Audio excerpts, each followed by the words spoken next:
Okay.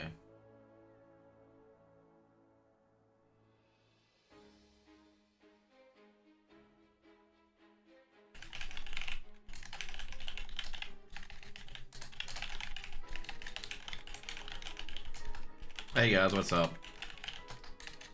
Jeez, I'm hating my keyboard at the moment. My keyboard keeps double tapping stuff. The frustration I've had to deal with.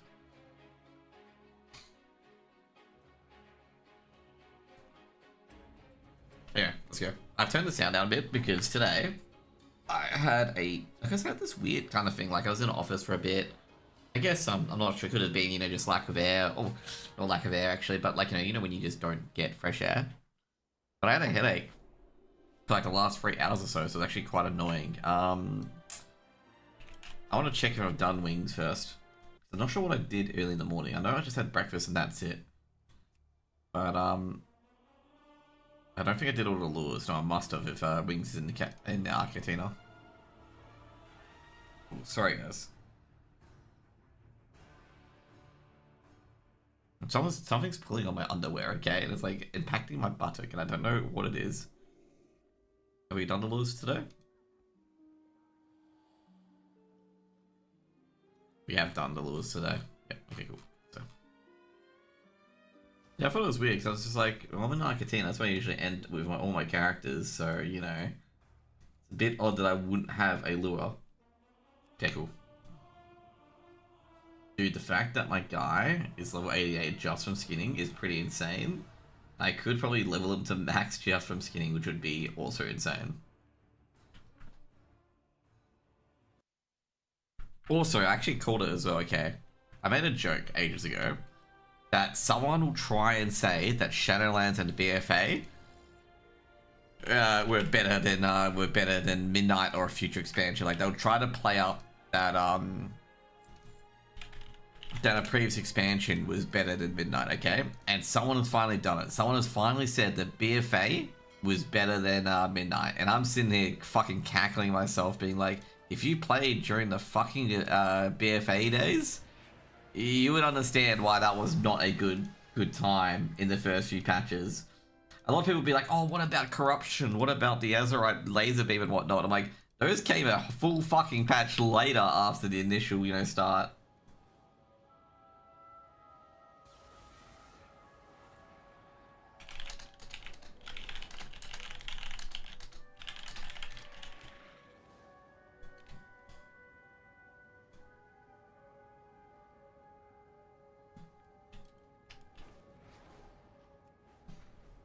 So yeah.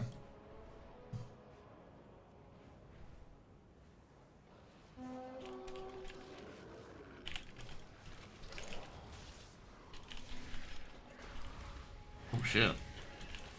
Don't know what the this other guy's doing, but he's on a mission. So what are we gonna do at the moment? I guess overall, I think I might actually change this though. So I've got a lot of gold scales now, but gold scales actually worth something. So like at the same time, like I don't want to waste these things on whatever. But at the same time, I may have to waste some of these things on Thingo. Oh, not again. Oh, at least the guy came down. Okay, I was getting worried I have to do this by myself. There's always a guy willing to help me out. Always a guy there as well. And of course he's going to be 81, yeah, of course, and he's Brewmaster. I was wondering why he wasn't going down, because actually like I was level 90 like me, but no, he is not.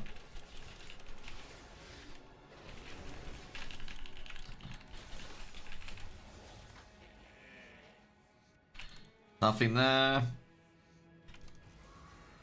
Actually kind of weird. That mob gives leather, but all the other mobs around it give scales. Which is very strange for the dog mob.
So we got nothing again. Jeez, man. I gotta say, we've got sweet FA on some of these tunes.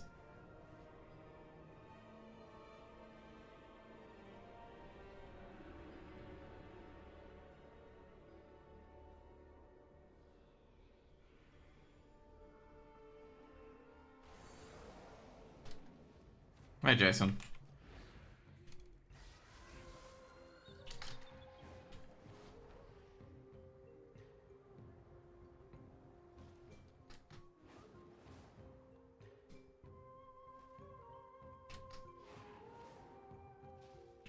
Is there any games on today?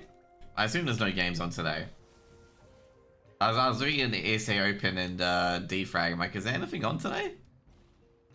No, I don't think I care. Yeah, I was just double checking because I'm just like, you know, I just wanted to make sure. I'm just like, oh, you know. I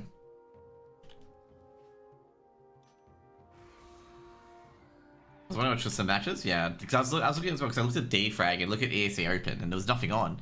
And I'm like, is there a qualifier on or something? Like, that I don't know of? That's why I asked. Last time I said the last one, yeah, I saw you guys fucking, like, were pep walking the team you were versing. Like, literally walking them straight to a 2-0 defeat. Because I saw Night Raid queuing up for a +10, like, literally, like, an hour after you guys started. I'm just like, oh, that game's over.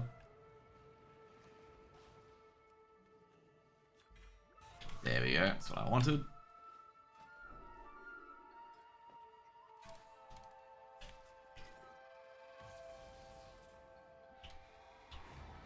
What's up? Nothing much, weird, man.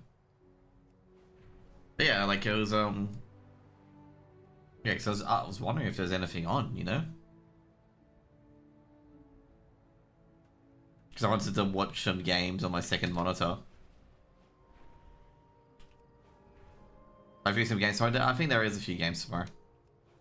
But I'm also at the Melbourne vs. I'm not Melbourne, sorry, Carlton v Fremantle game tomorrow.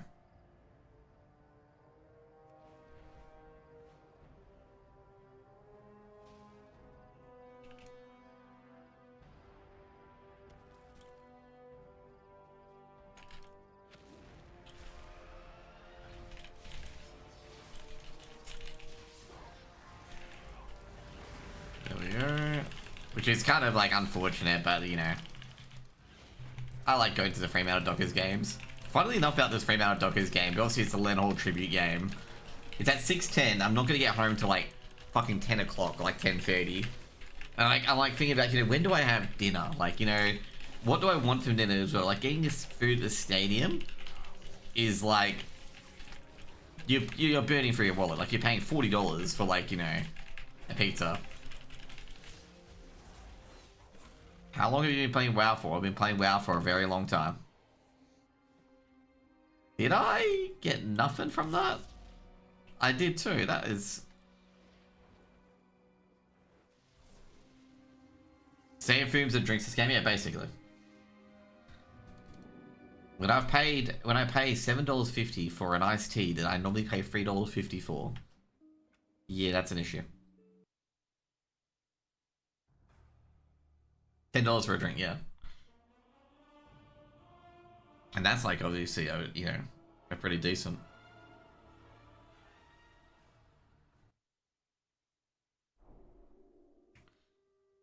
Okay.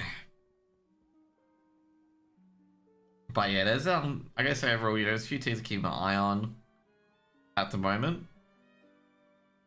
But yeah, I'm trying to think of when the next LAN is or anything like that. We've still got ESL Open. The playoffs will probably come sooner rather than later. To be fair, I gotta be honest, I don't know why I keep an eye on CS too much, given the fact I have no involvement whatsoever.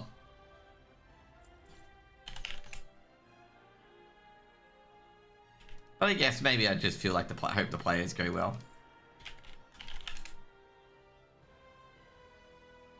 You can leave CS, but CS doesn't leave you? Oh, that's true.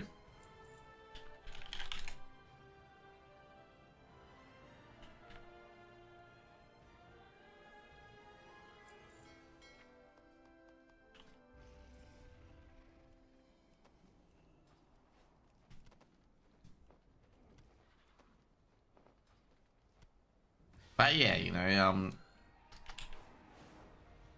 obviously, I was also as well. I just realized the other day because Church Dog told me it. Last weekend's gig was paid. I didn't even know it was paid. So I just gave all the money back to Mav. I'm just like, Mav, don't worry about it. Like, that's pretty much it, because I had no idea it was paid or not. I just did it because Church Dog wanted a duo for his first game. I wish he could pay us. Arcade don't get any payment, unfortunately. Banned Arcade from payment, okay?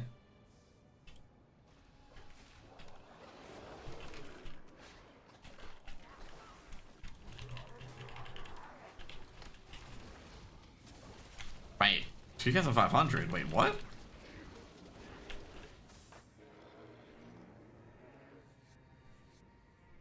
I'm trying to figure out, like, how you got to that figure. Oh no, you came third. Hang on.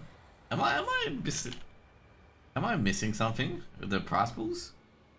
Yeah, 2,000. Oh, yeah, okay, yeah, okay, cool. I was thinking it's only 2k. No, it's only 1.4k from ANZ locals. You guys came third. Semper Fi get 2k. Was that USD? No. Oh yeah, it's USD. Fucking actual TV, man. Getting baited.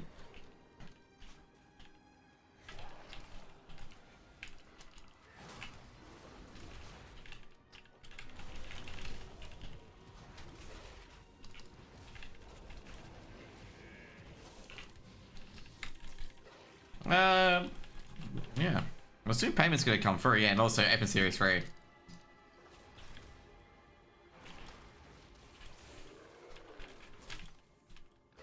Well, I assume you get your payment soon because it normally keeps that to the side. So,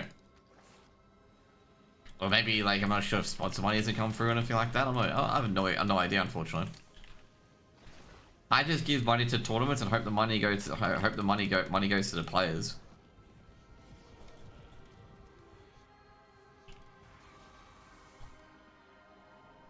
Sponsor money coming through is not my issue. Yeah, true.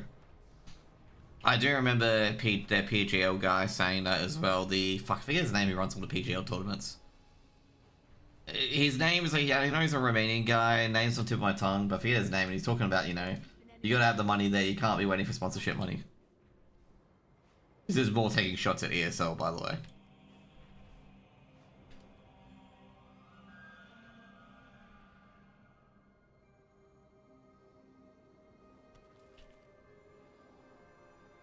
Like, basically, he was taking a shot at ESL for, you know, taking forever to process money for teams and whatnot.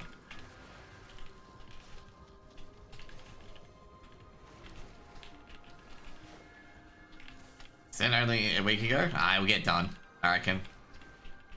You gotta be so proactive for those invoices, man.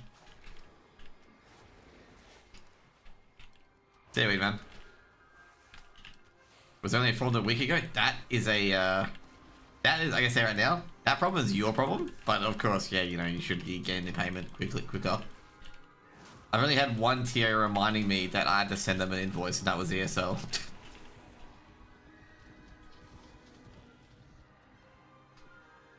Just remember that the only TO that's ever said, "Hey Josh, what's your details so we can pay you?" has been ESL.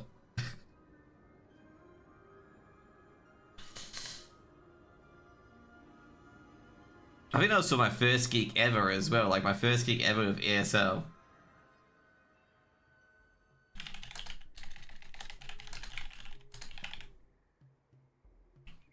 But yeah, just always make sure, like when you've done your casting, like when you've done your shift, you just submit your invoice every time. A defect for open favors with Underground. Yeah, I was gonna say actually, yeah. So you gotta wait for twos or whoever. Did you buy Underground or you know what happened there? So you gotta like tell twos or whatever his name is to like pull his finger out and submit an invoice so the players can grab the money.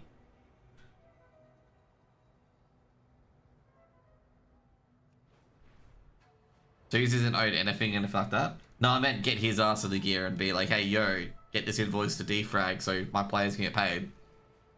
That's what I meant by that.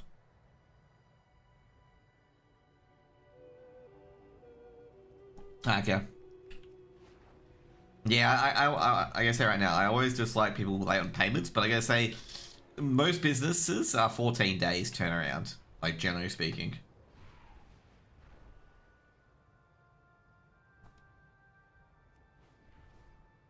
Since they're on the underground, not Arc, yep, basically, yep. Because basically, your contract isn't in force at that stage, so you have to make something up essentially. That you don't represent them at that stage. So you can't, you can't be like, hey, yo, you can't act on the behalf, basically, because you weren't acting on their behalf at that stage.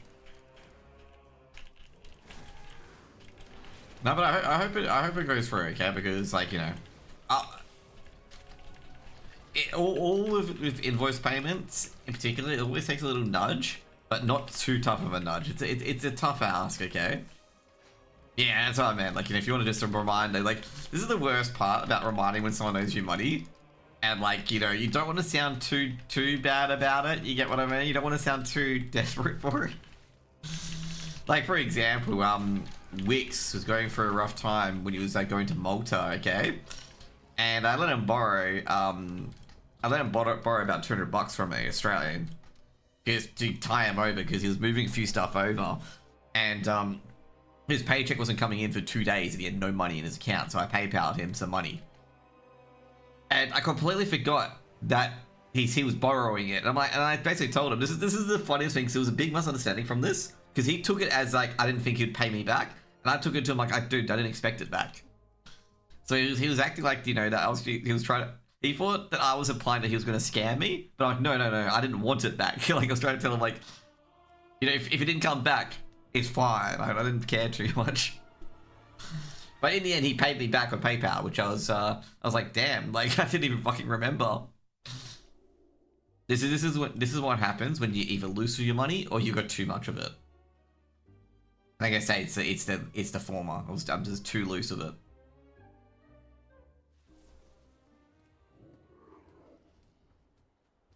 The other thing is, I got my GST paid today. Fucking hell, that's a.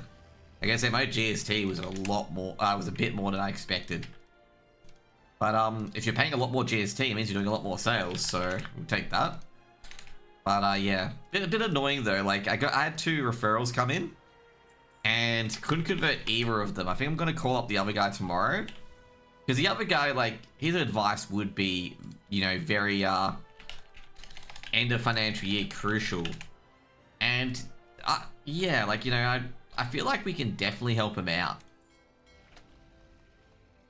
But it's just, yeah, it was just a bit odd of, what he emailed me about cancelling the meeting.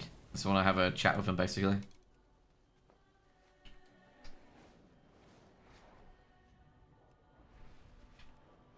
Because it was all good at the start, like, and then he cancelled the next meeting, so it's just like, what's going on there? Here. Because you can definitely provide value to him, essentially. Like, like the main concerns he had. I'm waiting to see the Abyssal news, mate. I'm excited too. Do I have to pretend to be excited or pretend to be unexcited? I can pretend to be excited. And knowing what the news is. Anyway. We'll see what happens, okay? You never know. They're definitely getting Addict, okay? 100% getting Addict. You heard it here first. Addict to Abyssal. Abyssal's the next team on the block. To be fair, like, sometimes I can reply to shit having no idea what it is about. And, like, saying, for example, I can't wait for what this is. Oh my god, I'm gonna be so excited for this, and I have no idea what it is, okay? And people think I have an idea of what it is. I'm like, I really don't. I'm just doing it because people said it was something to be excited about.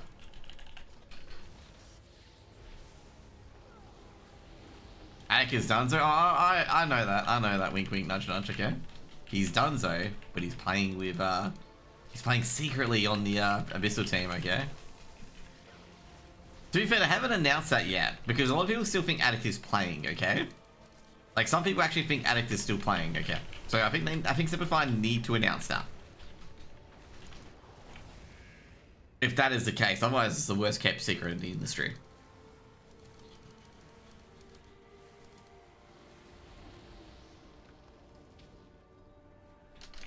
that's the case, but you know, I hope Addict is still playing.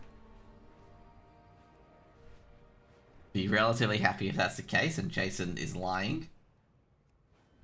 Did even get Clay to still team too? Oh yeah, that's actually a good thing as well. Yeah, because they didn't enter ESL Challenger. Because they didn't take in the ESL Challenger invite that they are definitely entitled to.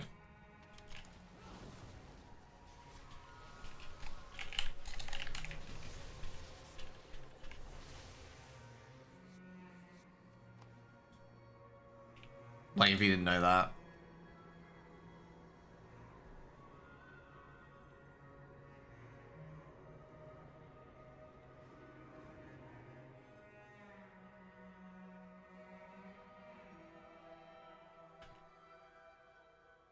I would be okay. I guess at the same time, I would be surprised if they disbanded either. To be honest, I mean the project's gone long enough, and it might be the point, case in point, and be like, that's it. Problem is that Savage is not going to get into another team unless his dad isn't anything to do with it. And I don't mean that in a bad way. Okay, when I say this, it is mainly because the shadow over the team will be Savage's dad. Unless Savage, like, you know, Savage's dad plans to stay out of it as per se, because a lot of orgs and teams may be a bit hesitant at times if Savage's dad's like in the background trying to help things out or trying to manage things and whatnot. Really depends on the org and whatnot. So like I say, it's not that he's a bad person. It is mainly because he is a known and also has a personality sort of thing. A lot of people like conflate those two. Like when I say that sort of thing, it's like, you know, a bad thing, but like it's his personality to manage and help his son out and whatnot, and he does it in a very expressive way. I wouldn't pay as controlling shit. Yeah, exactly. That's what I mean. Okay, that's what I mean. You know, it can be, you know, like that because you know, obviously Ben gives a fucking a lot of care to Savage in particular, given the efforts he's gone through and whatnot. You know, he is backing his son quite well. So that's, you know, what I'm saying is, like, I'm not saying he's a bad person, but, you know, there's things like that that could put orgs off, for example.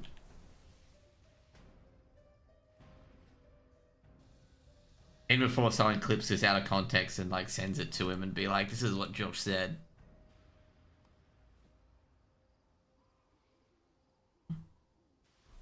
But I can understand from that POV, and I'm gonna say even if I told him that as well, he'd probably understand too. Yeah. So I mean, like, I'm not sure if he, you know, he's very expressive. Yeah, basically, pretty much it. That's the thing I was gonna say. Is that all Savage's dad needs to do is just stay out of his business, and that's about it. I think he can do that. I don't think that's not impossible for men.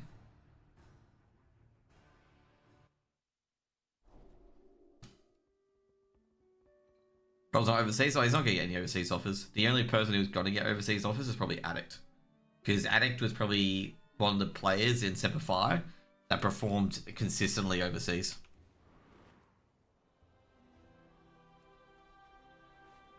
Like, that was very consistent overseas. And a lot of teams in EU, for example, they're not looking for players that, you know, that are, what am I going to say? They're looking for players who can perform consistently at a top level. That's what they're looking for. And Addict is probably pretty up there with that. Hazard did some good performances though, but I think the lack of consistency might shy a few teams away. Then again, you know, obviously Hazard is an anchor as well, which it doesn't help his case at all because he's an anchor. Because trying to get consistency as an anchor is very difficult if they don't go to your site on CT side.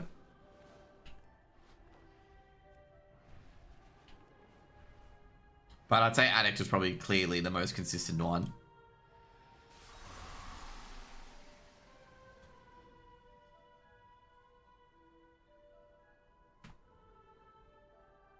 So yeah. And you know, I'll be very disappointed if Semper Fi disband, but I also understand as well. Because then after that, next best team is Ground Zero. If I'm gonna be honest. And that's actually by a huge margin. I love a lot of Chinese teams writing off Ground Zero. And I'm like, Ground Zero is barely supported. And like people have talked about like, oh, they couldn't even beat Chingas, they didn't even get close. And it's like, if you actually watch the game, they should have won a lot of rounds against Chingas. But they fucking balls it up every single time on the T side.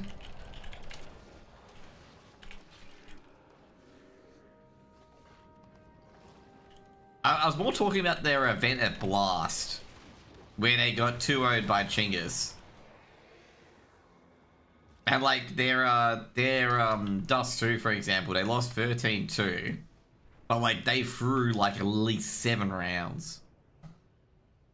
Like they lost so many man advantages, and it was just like that game was a lot closer than the score fucking suggests.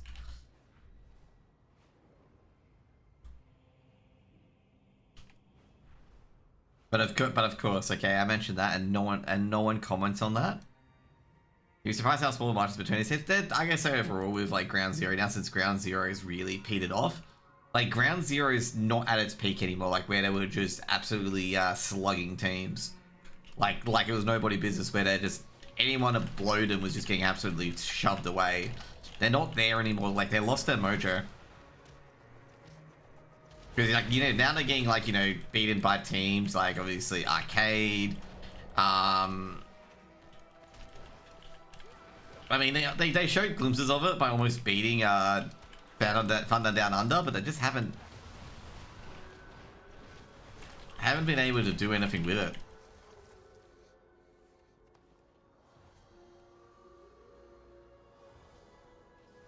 Wrong thing.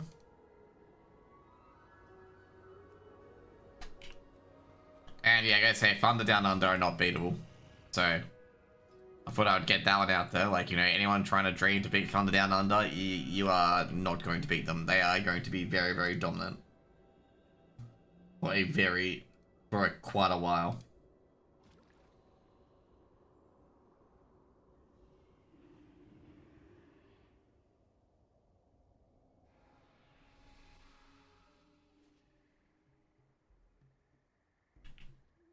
But Alice is stressing, why are we losing the Mechanical and Night Raid on land? To be fair, Mechanical was a lot... Like, I gotta say overall, my biggest problem with Mechanical was his ADR. Okay, it wasn't his IGLing, it was his ADR. Because that becomes an issue when you're, like, you have great RGL skills, but if you're pumping out 50, 60 ADR per game, you're, like, it questions whether or not your calling is very good. Or is good enough to carry the fact that you're just going to go 60 ADR. But he's gone a lot higher than that. His average ADR I think has been about 70 to 80. Or maybe, yeah, maybe 80 to 90 actually. I haven't checked it, but like it's a lot higher than what it was pre-tournament. Hey Buffer. And I feel like a lot of these things, to be fair, I really should rewatch the desk segments. But I really felt that if there is desk segments about this and about Mechanical and whatnot, they should really highlight this because the Arcade roster is definitely punching above its weight at the moment. Roll to Myth, oh geez, that is pretty good. Whereas Mastery not your best stat anymore. We were up 6-1 against TD, they're not unbeatable. They're not, but they, you know, that's I guess say right now, that's gonna be a rarity of that happening. You being up 6-1 against them. Master crit still? Okay, yeah.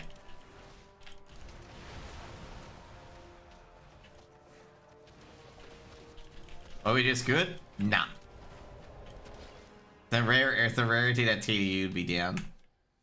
6-1. Got a hero gaze and a the venture for prot. Ooh. I need to get that hero gaze, to be honest. You would be surprised.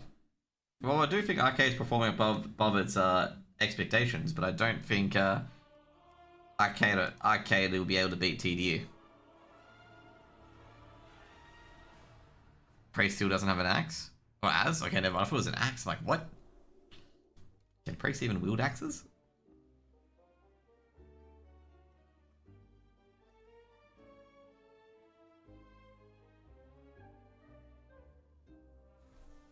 I mean, Abyssal Rooster, geez, could all take Max Shadow Mayo. Yeah, Ground Zero, gotta say. They chose. Oh, it doesn't have a gaze, not even a champ version. Oh god, that is not good.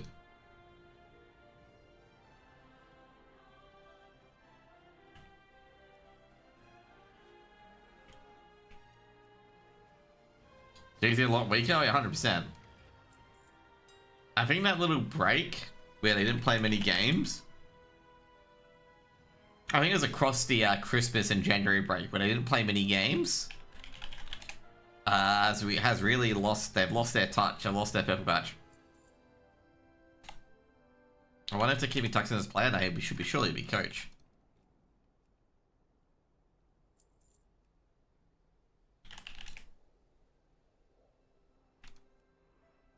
He's been as a player at the moment.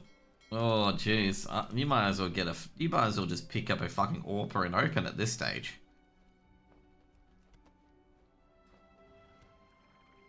Unless there's a reason why they have to keep him in.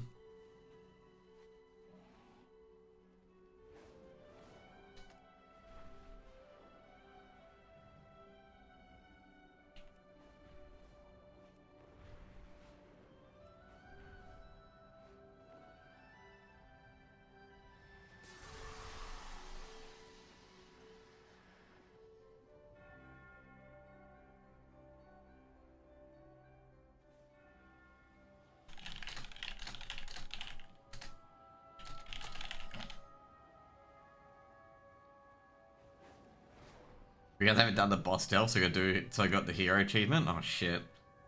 I've got to do that delve too. Actually, I haven't done the boss delve at all. Like I haven't even got the extra 30 crest yet.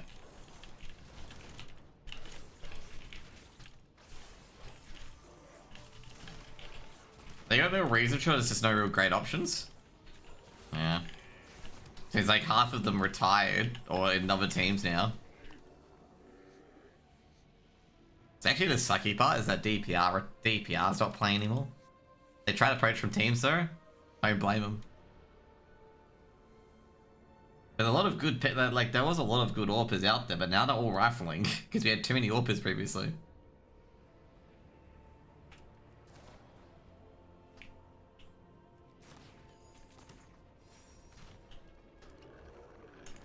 Now we don't have enough of them.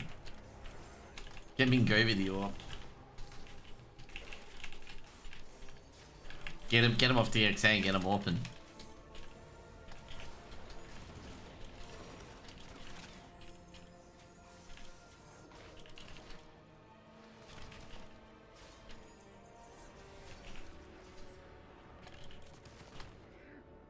I mean, it's probably the only choice. Yeah, I gotta say, I think over at this stage for Tux, yeah, I guess so. Look at it like that, he is their only choice.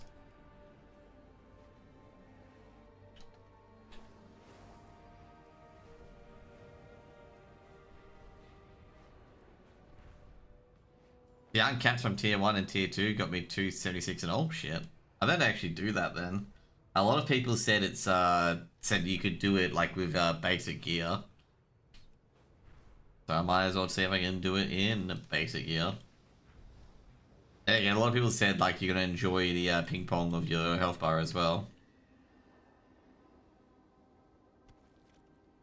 Is it a joke compared to the TW ones? Oh dude. All I remember was fucking Kaveza. And if you got Kaveza on a fucking US server, it was just like, yeah, you weren't killing her. Like it was like, yeah, don't even bother trying this achievement. I need tier 2 as this priest? Okay.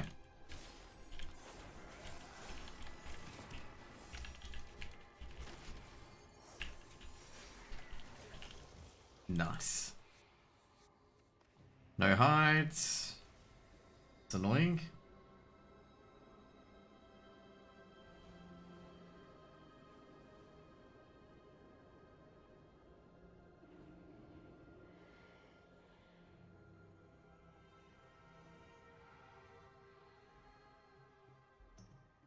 Players aren't just going to go to another team for the sake of it anymore.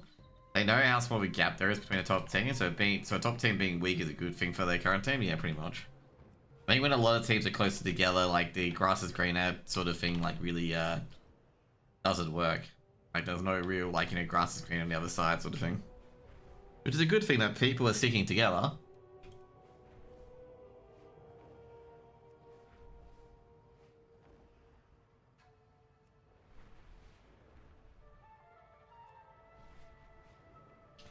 Man, I love some HLTV, Fred. Every time I see this, it's HLTV asking where Sadokist is.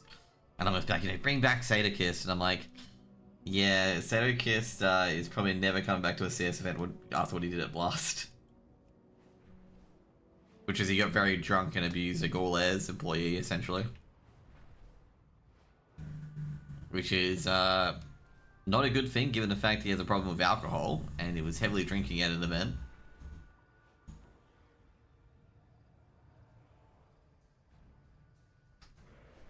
This is according to the Gaules employee, so I'm not sure what went down there, but it's like, yeah, like, he ain't coming back. Bring back a player who whacked the broke on land. There's been a lot of people who've whacked blokes on land. Which one? Okay, given the guy got banned from the game for lifetime from ESIC for clobbering that guy on stage. The recent one? Yep. Yeah, I know exactly which one you're talking about.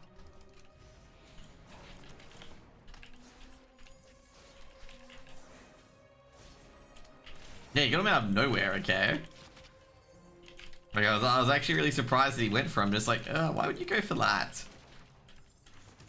Is there the copper whack though? I have no idea. I have no idea what happened in that.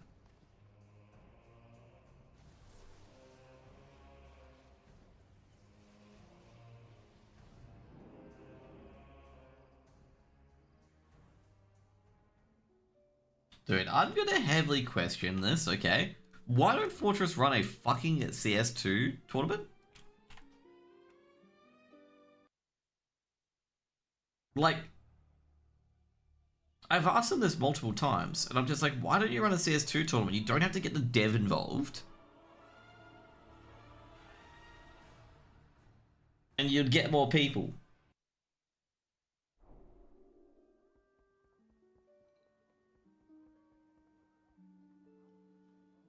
What's their response?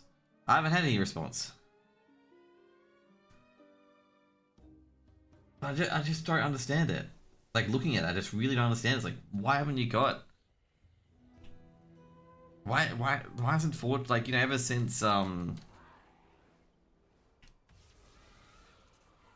we got Raid. Oh, we got Raid for the Radiance. Okay, yeah, we do. Maybe they don't want to fork out the dollars. I don't know, they're like... Either way. I just always find it weird, man. Okay, what have I got? I got going postal. We should probably go back to our home, shouldn't we? Actually, do I even can I even get any currency? I should be able to get heroic, should I? No, I can't.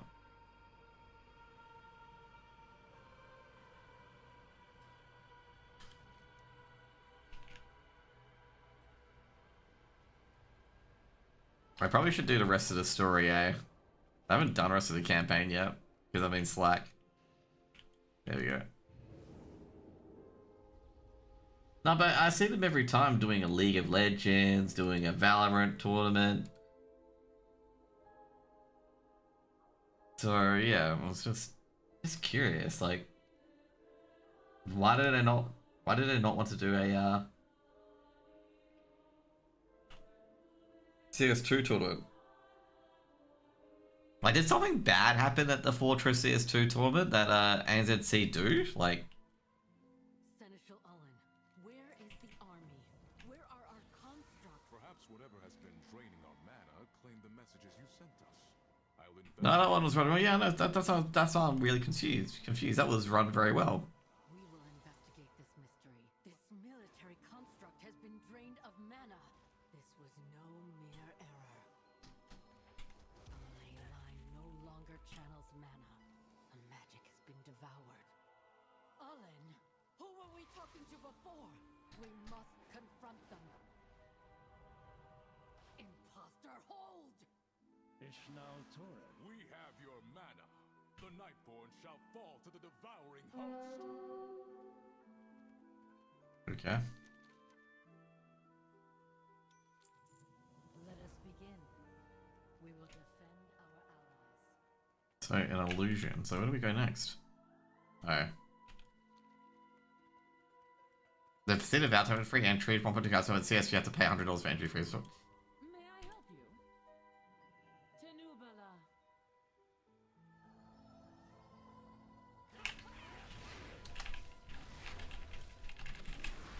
Yeah, that's what I'm confused about. Like,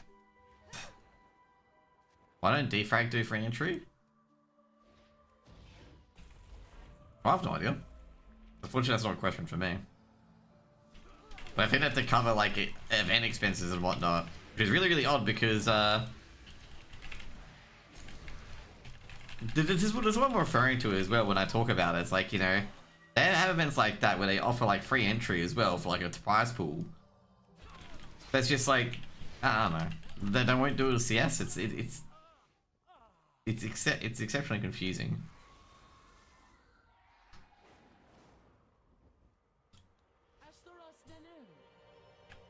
We see the stars once more.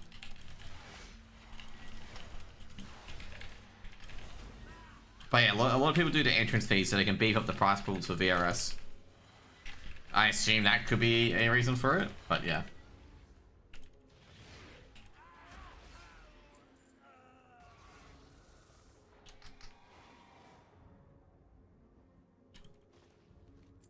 The Twilight's blade must be altering ley lines in the Archway. Go and undo their sabotage.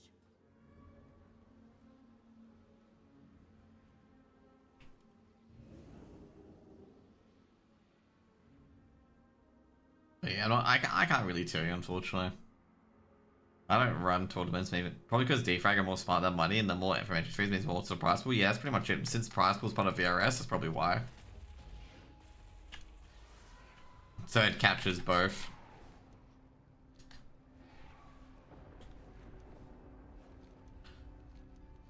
But the 5.4k per month for the studio is cooked. Wait. Well, to be fair, they do other stuff, just an FYI. Just really wanted to highlight that.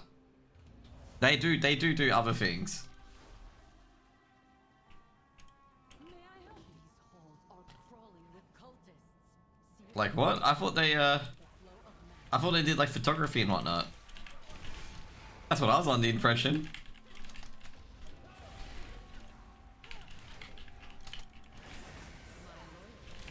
I don't think they just do CS in that studio.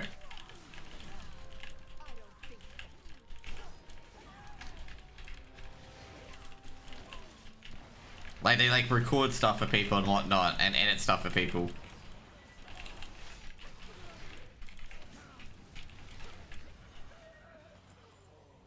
Don't they get a random photographer at an event? No. I meant like they get hired by people to do things.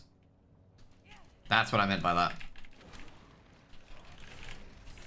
Like if people need, you know, like B-roll or anything like that, they're able to do that.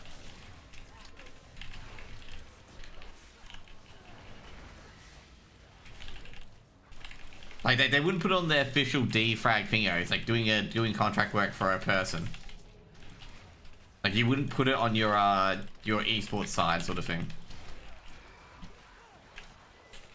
Because I do recall them like filming like, you know, the sun going up and sun going down on a mountain or something like that. I'm like, is that for a client? Because I was wondering what it was about. I wouldn't cross me if I were you.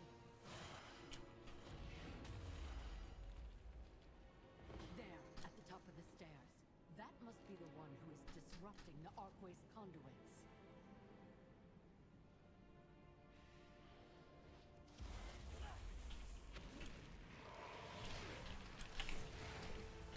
But yeah, 5.5k studio. Jeez.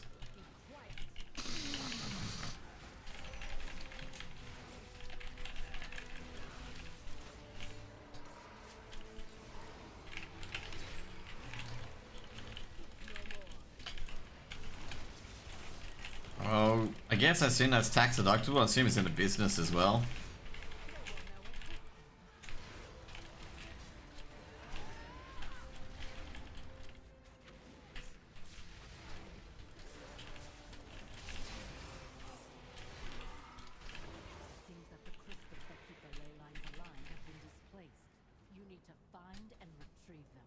Defrag spent about 100k or something per year. Rent alone's 55k. It's always rent being the top one, isn't it? Being the top being the top what do you call it, being the top expense? Yeah, I wouldn't say, I would be surprised if Defrag is somewhat profitable. But, you know, I don't have their figures in front of me, and I don't think I would be entitled to having the figures in front of me unless I own some of the business, which I do not. To be fair, like, with Defrag as well, like the other thing would be, so I do know they were trying to get off, like, I do know this was said that they're trying to get off Faceit because they don't want to have a Faceit admin at every single event. They want to try to get their own servers and stuff like that to save costs because they have to get a Faceit admin at every tournament for obviously the anti-cheat stuff. I don't think they're profitable, neither do I.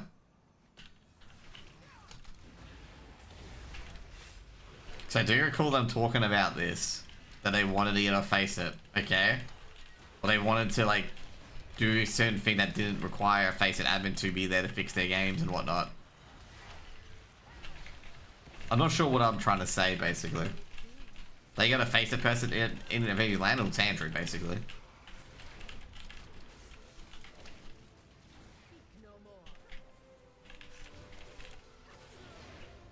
But I don't think I think they want to keep Andrew. It's just probably the Faceit, I'm going to assume they want to own the Faceit servers, because if you're unaware with the Faceit servers, their Faceit for Australia, the hub is not owned by Defrag.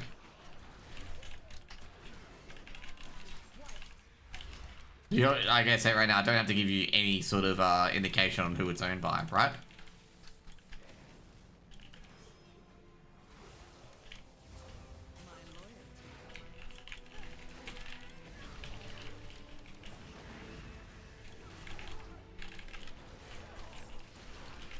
Yeah, I wouldn't want that person. I want them to get their own hub then. That's what I think that's what probably they may do. This is at Brisbane. They could have changed their mind since then. But they do want to do that, get their own hub.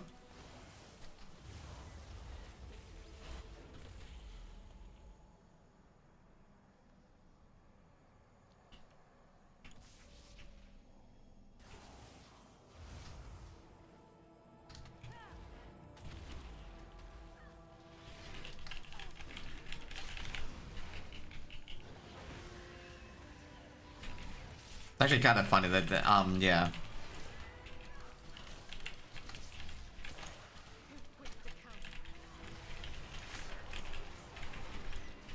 So I'm not sure if they obviously don't have enough money to buy it, but yeah, I'm not sure what the deal is with that anyway.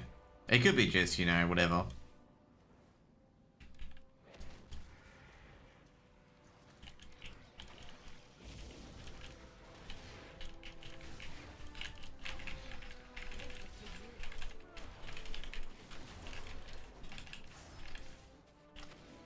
I'll check what was said about that, or what the thing was about. But yeah, I can't get access to the old conversations anyway.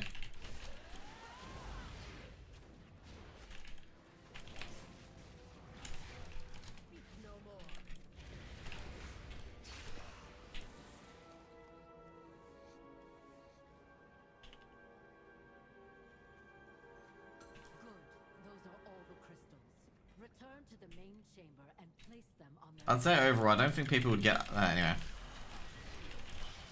I think it's because they got put as a caster rather than the Defrag staff, because they've wound down their writing department. Or to be, obviously the articles and whatnot.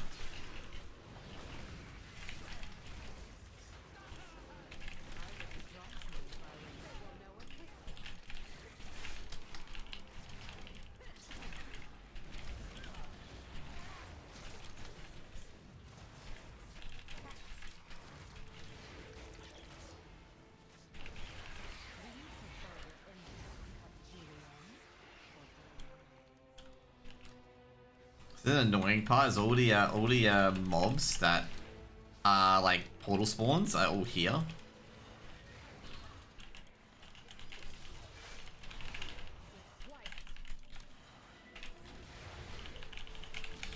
Are they not writing articles anymore? No, it's just, I think it's just Taffy. To be fair, like I say, there's not really much motivation for me, because like pretty much what I did essentially was I was writing articles, then doing stream, then writing articles, then doing stream. It just felt like a big back and forth and whatnot, and I just, you know, it was nothing wrong with the guys I was working with or whatnot. Nothing wrong with the guys I was working with. I just didn't see it if I was going to get anywhere into it, and I just didn't seem so passionate about it.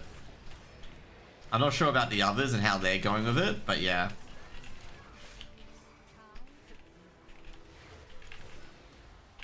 Yeah, I just felt, like I say overall, like, you know, I just felt my stories weren't really getting watched too much, and, or, like, you know, whatever. I just didn't feel like I was really getting anywhere with any of those things, like the updates and whatnot, and whatever.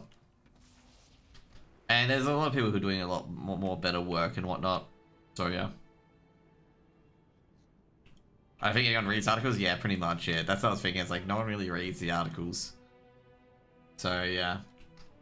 I didn't really think I was making an impact, let's just put it that way.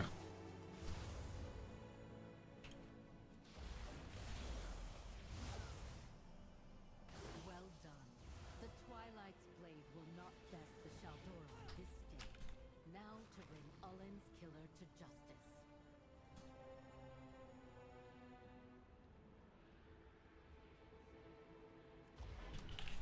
So yeah, like I felt like, you know, that just wasn't making an impact, and I felt like a lot of stuff wasn't read.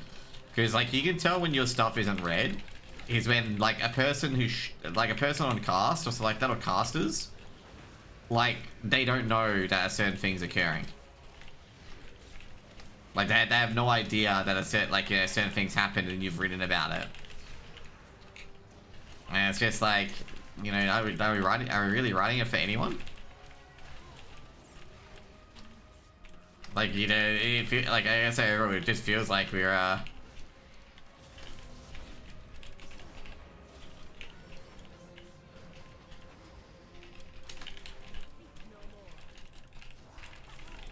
like the people that you expect to read it, like, you know, people prepping for events and whatnot, weren't reading it, so it's just like, yeah.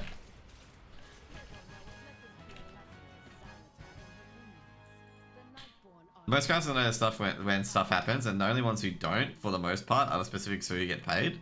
Yeah. But like overall, like as I said, like, you know, it just felt like what I'm talking about when referring to cast is like when we get to tier 1 events, it's essentially it just felt like, you know, just not many people were reading it. But yeah.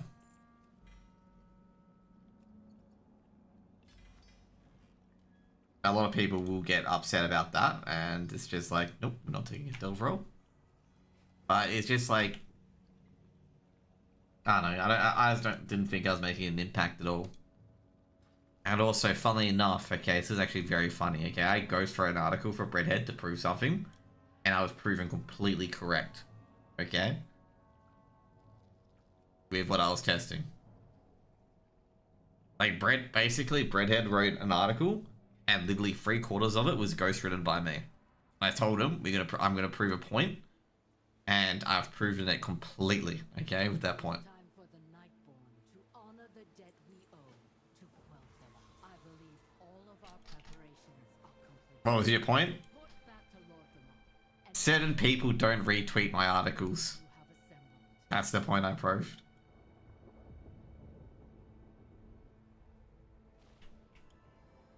Baladash,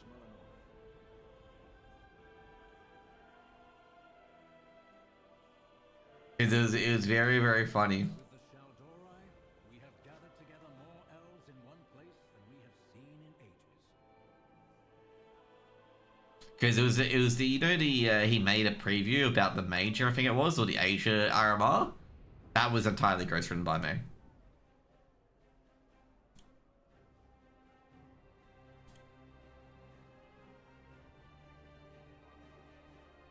Tim Tam Bomb or overrated? I've never had a Tim Tam Bomb in my life, but I assume it has to be a milk drink, right? But yeah, it was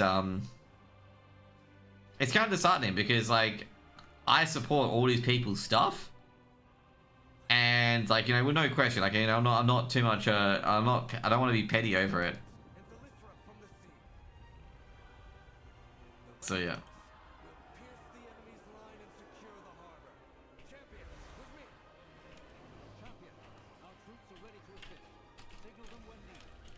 When I say motivating, I mean, is it good or not? I've never had one before in my life. I can't tell you, mate.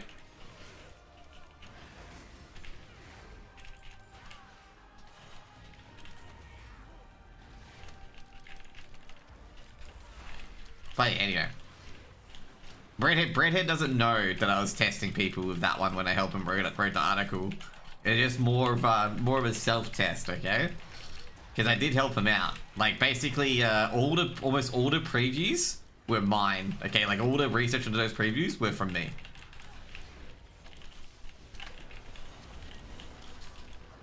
I know Tim Tams is an Australian biscuit, but I don't, like, you know, obviously I'm gonna watch my weight because those Tim Tams fucking have so much sugar in it, man.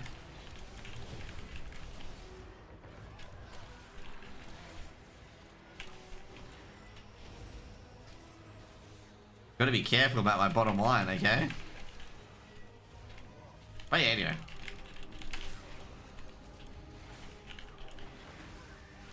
But yeah, I guess overall, like, that's when I just figured out the don't tear us down, like, don't tear each other apart line was just full of fucking shit.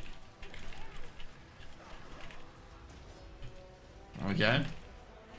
Like, getting quoted that line to me about, oh, don't, you know, you should build each other up, not tear us apart. And I'm like, yeah, well, fucking hell, man.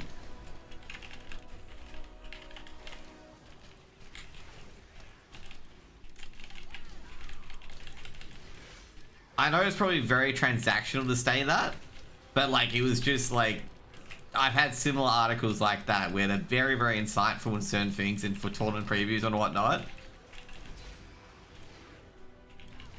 And like nothing. Like it was just usually the players mainly and a lot of the like top players and whatnot retweeting it.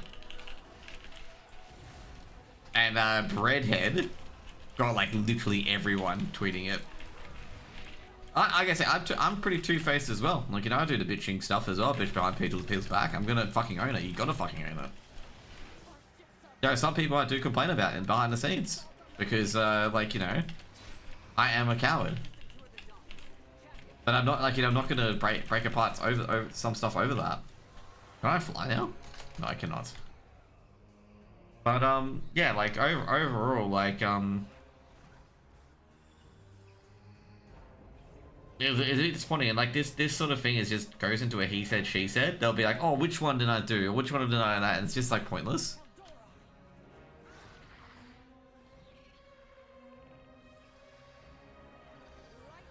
But yeah, like, you know, there's no point for drama. There's no point. So you see, no one wins from it. Basically, like no one really cares from it. They all want the scene to do well. That's pretty much it. And I want the scene to go well.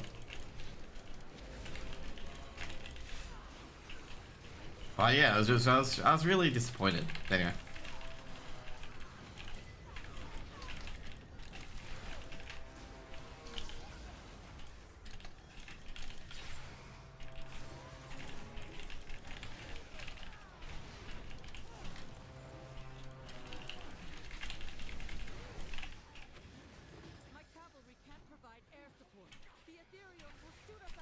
I legit told Tio, so I guess hey, now good luck.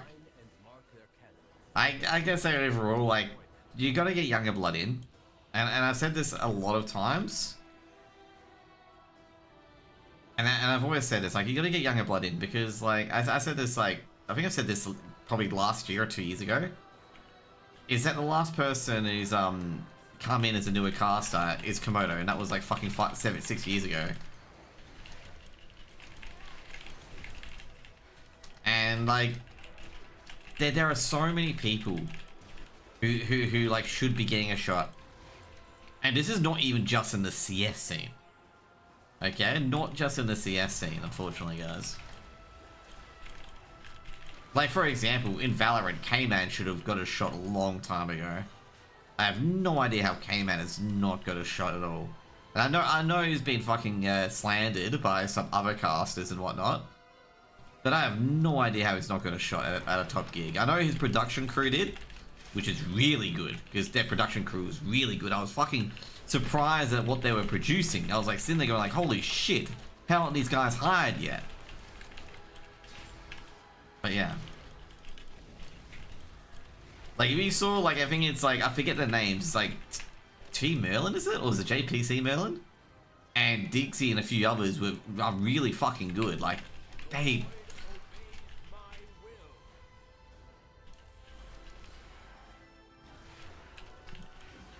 Is Dixie a caster? No, maybe I've got the wrong person. I'm trying to think of their prod crew. Ah, wrong person. Yeah, of course. Dixie's a caster. Who is it? Merlin, TJ Bruce, and a few others as well. There's a lot of their like, they are really, really, really good.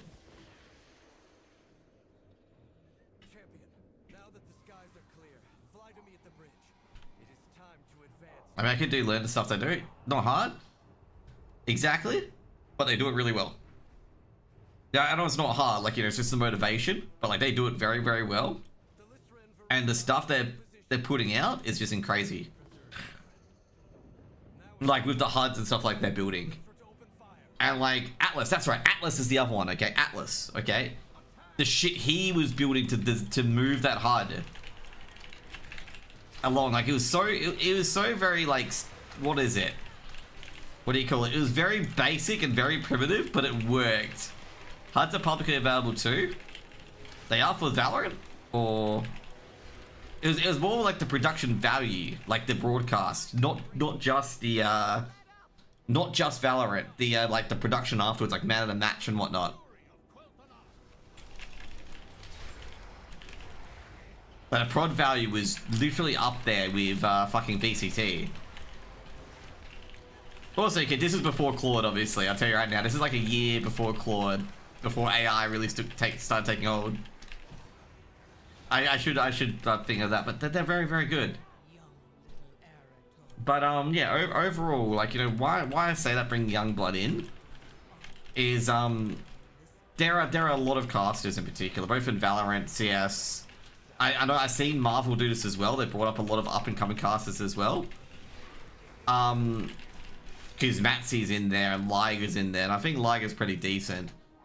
And also as well, we like the thing I was trying to really pull in. I was trying to get female casters or women casters from other esports to get into CS. Like I was trying to push hard on that. Because there's no female casters in CS other than Connie, I think. Like Connie's done a few things, but that's it. Yeah, they're like, I don't think Connie does like one-offs and whatnot, but there's no female casters.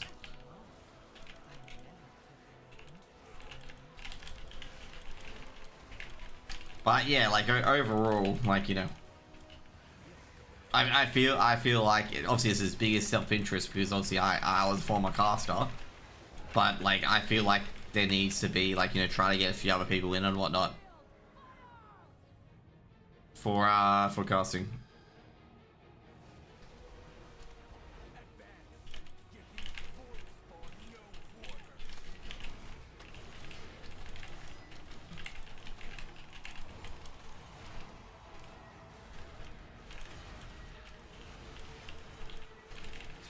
But the hard part is because, like, what generally happens is that the newer casters generally get, like, whatever it is.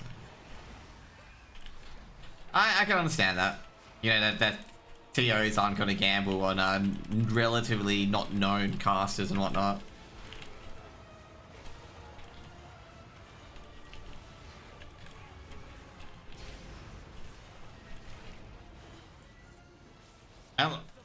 It's hard to tell. It's also cop out. It's a bit of both.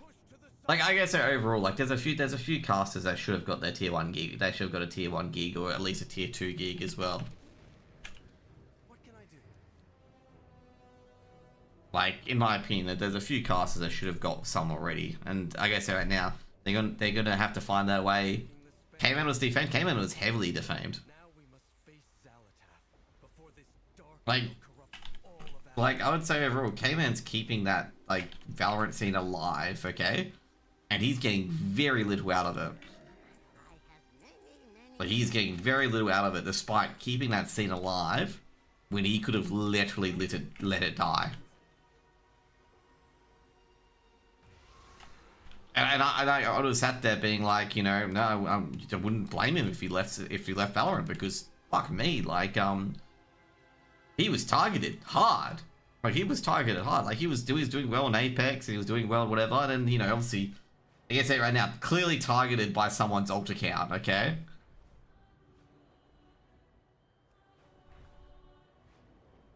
And like this is the annoying part, because like. Obviously, Inman got involved because Inman, if you're unaware of Inman with Josh Inman, he almost got kicked out of ESL because he liked the tweet. Long history of animosity. We elves have proven that together we are greater than our grievances. I was talking to him about it. He's paying all the Valorant stuff, but they wouldn't even let him have the say in the product, Never fully healed. which is ridiculous. We must at least attempt to bridge them. To be fair, he owns the company, right? I'm not sure actually what is in there. I do notice that there's deliberately a reason. Let's get this over with. Umbric, in light of all you have done for Silvermoon, my old heart. He has nothing to do with Wave. That's right. He has nothing to do with Wave deliberately. Workspace. Well, it's Magister, Umbric. Wait. Does to show our gratitude for your aid, that desk was a menace. It kept eating magic items we left. Like that is deliberate. That he has nothing to do with Wave. The city regularly? Willingly? I still do not approve of your research into the void. I think that's deliberate because I think he has talked about it, but it's deliberate. He left because Wave had a. Oh my god. To be fair, that's probably a really. I guess overall with pronouns, it's probably something you should not really bother. Our people can no longer afford to fight each other. What is it? Not when greater threats lurk outside. It's probably something to not really put a hill to die on. You should be pushing that shit onto players. Wait, what are they doing? For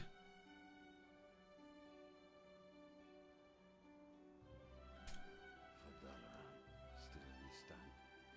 And so, if I don't They want to give players pronouns on.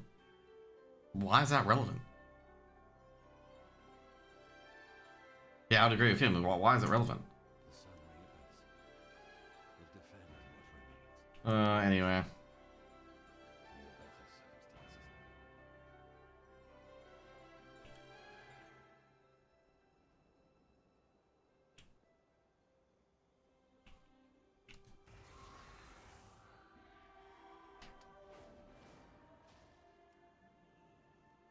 The Silver Covenant was formed to oppose the Horde.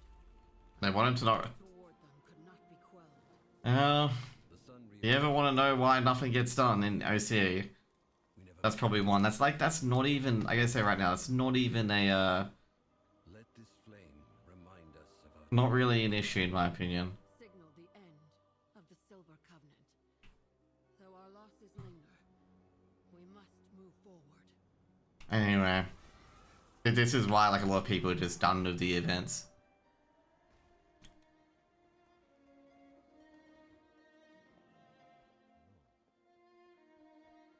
Oh my god, this is such a stupid fucking thing, by the way. I agree to this compact, though I will never forgive the Horde for what it has done. Players will start trying to be 100%. the alliance Like 100%. on Dalaran.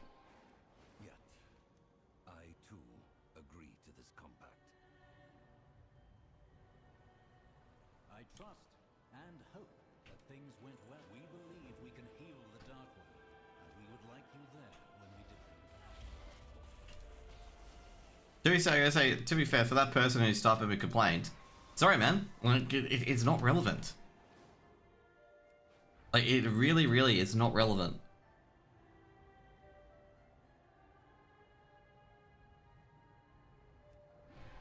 You would 100% get players trolling it, and you would 100% get other people just Like, you just encourage toxic behavior, that sort of stuff.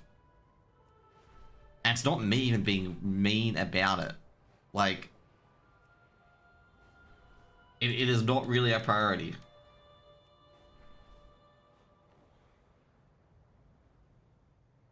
And then it gets all into the emotional stuff, like, you know, we won't have this without us. Like, no, like, just, like, honestly. Good you are here. The others have gathered gifts from their home to help with Darkwell. The fruit of the Arkandor can cleanse all manner. I know this is no small So I'm gonna think about right or wrong. It's a very why push stuff like this, yeah. debt of gratitude. Aethys and I have agreed to bring Annas. Are you sure about this, Aethys? The crown has only just been Trust me, Rama. To allow the void to remain at all, your calculations have to be perfect, Umbric. I don't know, it's just like, We have brought the pure. Thank you for coming. I know this was not an easy decision. yeah, so I gotta say right now, Valorant's gonna fall apart then, because why, I gotta say right now, why should K-Man even, why should K-Man even continue funding this? We stand here today because of you, champion. Let us put an end to this Yeah, that's pretty much it. I'd tell K-Man, if that's the case, if I heard about this earlier, for him to not waste his time. And just let it die. He's not gonna enjoy it. Though today we celebrate, there remains much to which we must attend. Still, thank you for all you have. Like, he's definitely not gonna enjoy it. But like, you know, let them die essentially. Because that's what's gonna happen with this sort of stuff.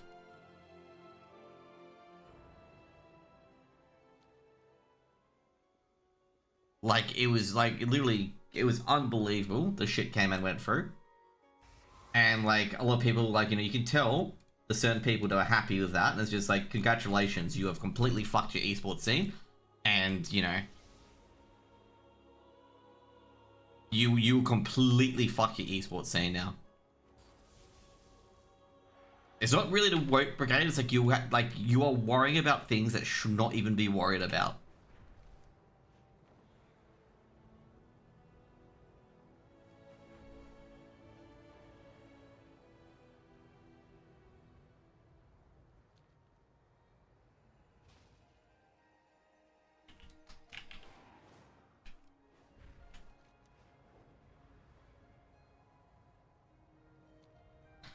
Like, all a tournament organizer, like, the only thing the tournament organizer should be focusing on is the fucking tournament. Like, make sure the basics are there. Make sure that is all run finely and smoothly.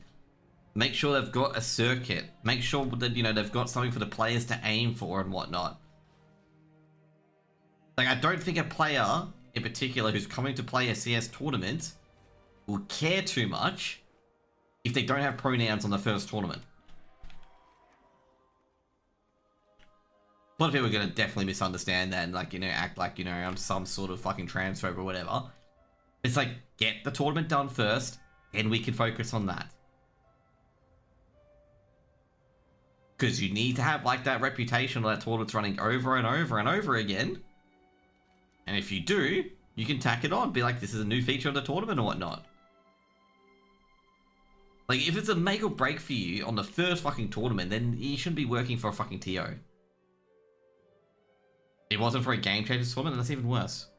Fuck me, they are going to troll you. The people who play Valorant are fucking teens or early 20s. They are going to troll you because they don't know any better.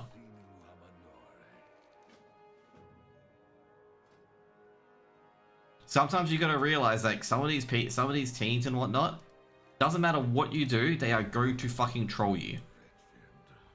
What an apt name. They have survived a long time adrift. Like, you are going to spend way too much time and burn out trying to address this.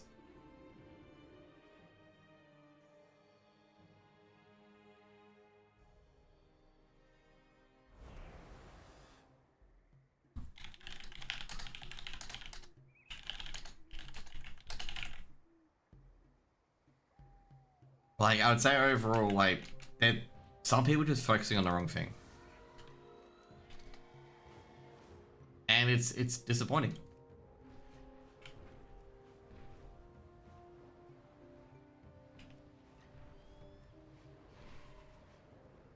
What the hell is this? Giant trap? I've never seen a prey trap this big before. But yeah, like, you know, I don't know. I think overall, You're blind to their strife, then make them regret every misstep. maybe it's just me.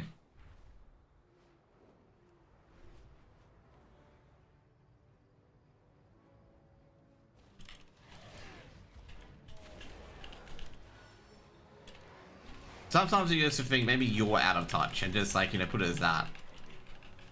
Because, you know, you could be out of touch.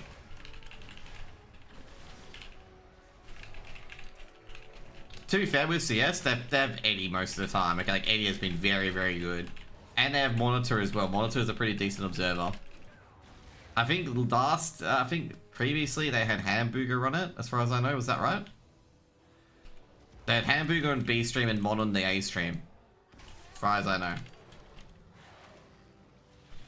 I think that's the case, right? Was Mon there? I don't think A stream was very good. I like, was Mon at the event?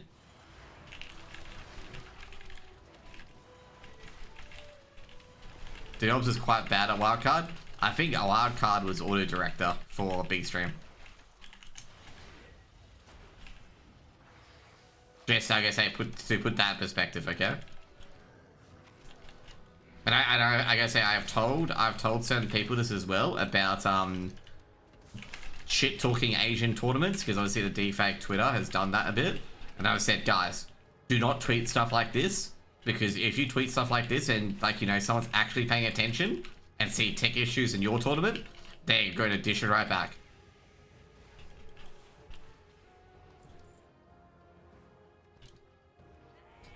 I hate going corporate on people. Like, I hate going corporate on people, but it's like, guys, you can't do this for this shit. Because they will throw it back, and they do, and like, it's justified in doing so. They do, like I say, every LAN event has issues. Like, every LAN event has issues. That is completely understandable. But like, don't, like, especially the socials account, don't complain about other tournaments like Blast and stuff like that having few delays, if you're gonna have a delay in every single tournament. To be fair, 10:30 PM I'm gonna say is a relatively good day compared to, actually never mind, 10:30 you guys came third.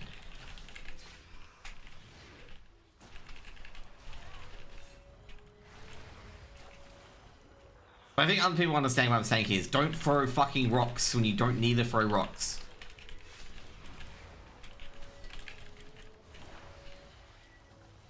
Game before the playoffs. Yeah, I realize. Oh, no, it was game before the playoffs? Okay, never mind. I thought it was games during the playoffs. But either way, as I said, I just don't. It's, to be fair, it's not Mav. It's not any of those guys because they wouldn't do it. It's the socials. So the socials manager. I was thinking, like, don't say stuff like this because you are going to cause so much headaches for everyone above you.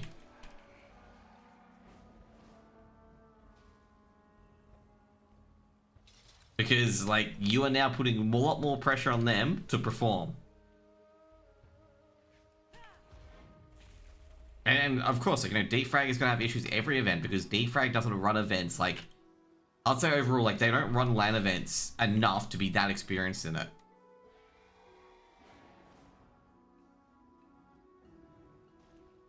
I don't think any org ever tags the caster in a clip unless the caster said something very positive about them. Like, I'm gonna say that, like, you know, if their org ever tweets at a caster, like, it'd be great, yeah. But if an org ever tweets at a caster, it would most likely be, like, if their caster said something, you know, very humorous to their org and whatnot. Whoever's telling you that should not be involved in your decisions as an org. Like, people need to learn to stay out of that one. That's not for them to decide. Like, let's just say, you know, for example, Joshin told us, you know, Joshin said we were dog shit or whatever. Look at us now, cunt. or something like that, you know, like, you know. It was an ESA game? Oh yeah, of course, like, you know, I'm not disagreeing with you, I'm just saying, like, you know, they as I said, they should have no control of what you post on Twitter or whatnot. And a person like that just needs to realize that, you know, if they want to tweet that stuff with the caster and whatnot, go make your own clip. Go tag the original content creator. You don't have to, because it's your org.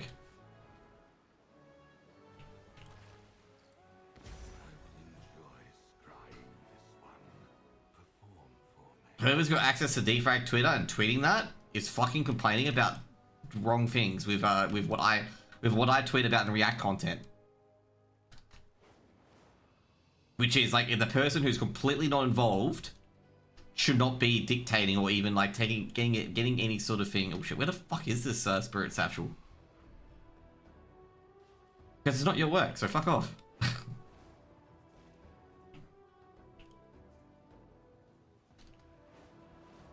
That's not fair on Mav. Like, I don't think, I gotta say right now, if Mav heard that, yeah, he's putting a stop to that, okay?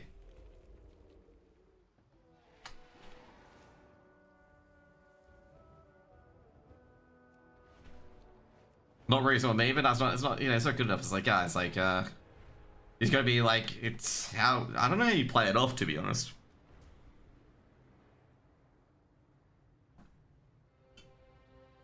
Like how you play it off with not sounding like a dickhead about it. I just ignored it? Yeah, I think that's probably one of the best things you could do is just ignore it. Because yeah, like, you know, what it is, okay, a lot of people get themselves fucking caught in this, okay? Is that they want individual recognition in a scene that doesn't work if one person gets individual recognition. One moment. I don't know how to really explain that. Maybe I've explained it completely wrong. But it's a thing where people want individual recognition. Oh, this is a trap, by the way. Yeah. Gets them every time. What am I trying to say? I find I was supporting casters and every, you know. Like pretty much like overall, like, what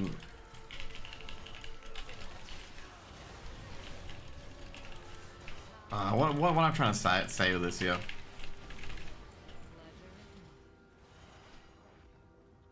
Anyway, maybe it's just me to accept this sort of shit from orgs, but I don't really ask for an org to tag. I just reply to it and that's it. He has a kid too? Yeah, he's just had a kid. I just respond to the thing and be like, fucking yeah, good clip, eh? To be fair, I've been very selfish and like, I feel really bad when I have to ask for recognition for putting stuff into this fucking tournament.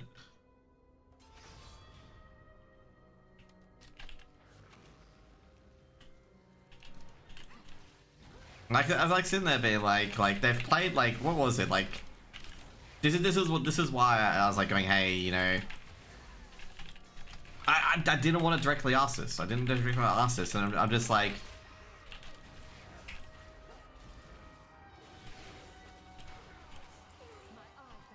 I know Sponge is very famous and whatnot.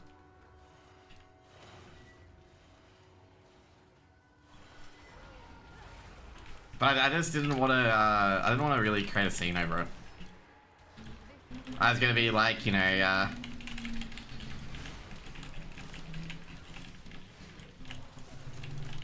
what I'm trying to say.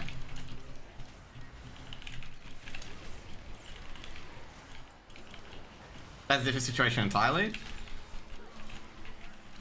It isn't, because like it's asking, it is quite selfish to like highlight that I also contributed to the prize pool. Like I think it's selfish. Like what I'm gonna say from away is that me demanding respect is not really really a good thing. Like it's I don't know, I'm trying to figure out how to describe it. You made the land possible? Not really. I gave money to the prize pool and that's about it. Maybe I'm underrating how much I put in, but it's like, you know, I've only put money into the prize pool and that's it. Like Mav and Wanda had put into it. I think the land would have gone on even if Sponge donation was the only donation.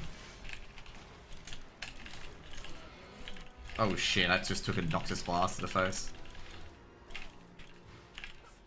But I was gonna highlight, I was trying to like highlight, you know, hey, can we get some like recognition for my donation? Because I feel like it's just a fucking, like what I was gonna say, I felt like it was just a goddamn, like, you know, Sponge show basically.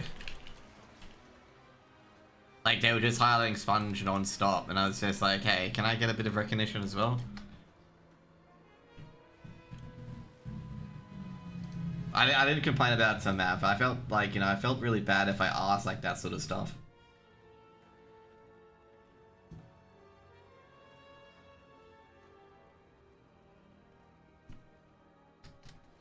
They had a full cutout of him. To be fair, they like, yeah, like they had a full cutout and a soundboard and whatnot. And like, and I was just like, hey, can I get a bit of recognition? Like, that's why I was like sitting there being like, you know, can I get a bit? Like I understand because Sponge contributed the main amount, so I'm just like, yeah, that's fine. He's a bigger name to push on the socials, yeah, 100%. He's a bigger name to push on the socials. That's why I didn't. That's why I didn't want to be like Fun Police, because he is a better name to push on the socials. And I probably would do the same thing too. But anyway. I would have still would have done it anyway. Oh yeah, like overall it was a very, very good event. I enjoyed it quite a bit. It had some interesting games, which I did enjoy.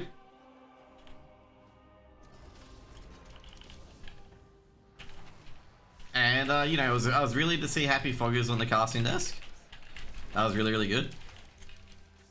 And we did, I gotta say, you know, obviously I gotta say you can't get all casters there forever. Because obviously a lot of casters have jobs, but it was good to have casters at least for the A stream. We got 2 of your 2.5k, you mean you got 1k. Or $666 of your 2.5k.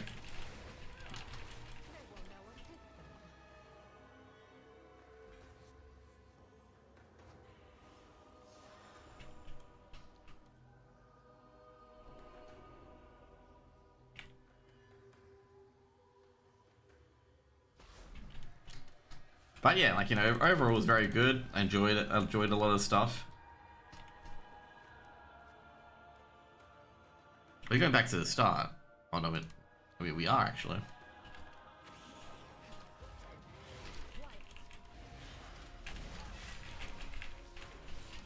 I don't know. I think overall one of the weaknesses I have that there's situations that I really should stick up for myself in and I don't. Because I don't really want to rock the boat.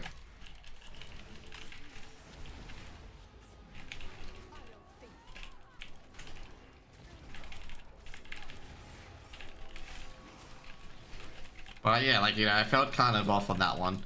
I didn't want to tell it to Mav. I should have told it to Mav. I'm like, hey guys, can I get a bit of recognition? But just as I was gonna text that to Mav, Foggers bought the printout of me, and I'm like, okay, we will not text that to anyone.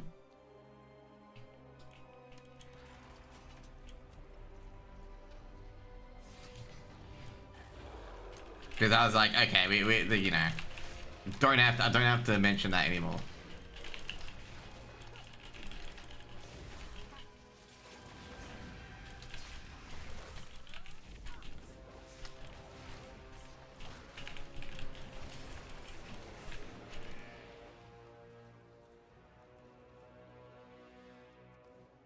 Once again, these guys drop lever. These guys drop scale in the actual area.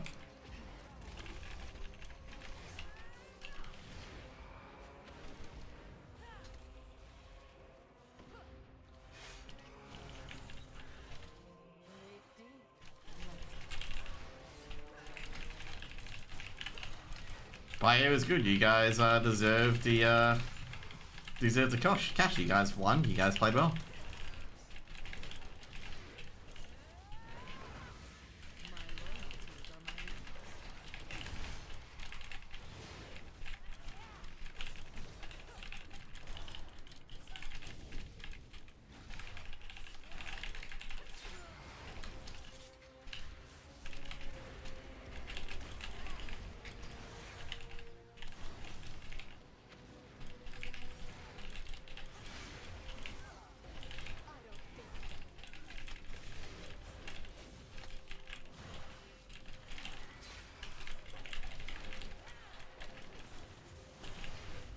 Oh, yeah, that's right. I was trying to remember where I was. I was at fucking TGX. That's right.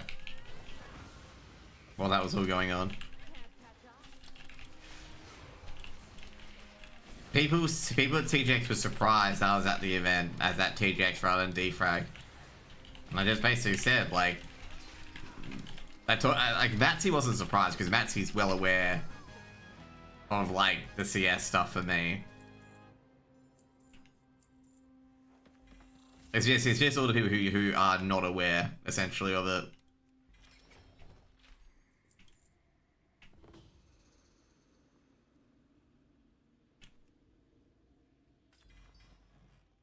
Holy hand grenade. And we got belt. Oh, doesn't mean much.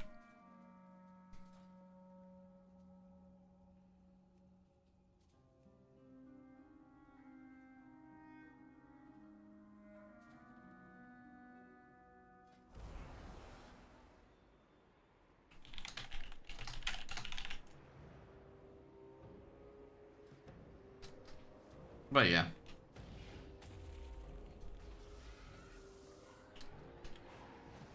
I thought my write-up of the tournament, the NZC write-up, I could have been less lazy on that one. Especially about Brewster and about Time Waves. I think Time Waves think the same way as well. But I said no. It'd be good to get some newcasters shot soon. I did see some newcasters pop in from different titles, so that would be good. Obviously trying to help a lot of them out. I think the only newer caster that we got was Church Dog out of the few that I got in. Because I think Gui went off CS, I'm not terribly too sure. It's quite clear it's gatekept. Oh, that's what it is. Like, it's like not. I don't think the term gate. I'm not sure really whether or not you call it gatekept. It's just like you're not gonna get into a gig. Like, I guess that's gate. I guess you can call that gatekept basically. But it's just like if you want to get a tier 1 gig, you just have fucking no shot. Like it is extremely difficult to get it, and that's also, I guess right now it's also the same in Valorant as well. Like it's extremely difficult to get it. Like you have to work. Like you have to, like I guess right now it's who you know, clearly who you know in fucking Valorant CS. And if you've pissed off any of those people who you need to know, you are not going to get a gig ever.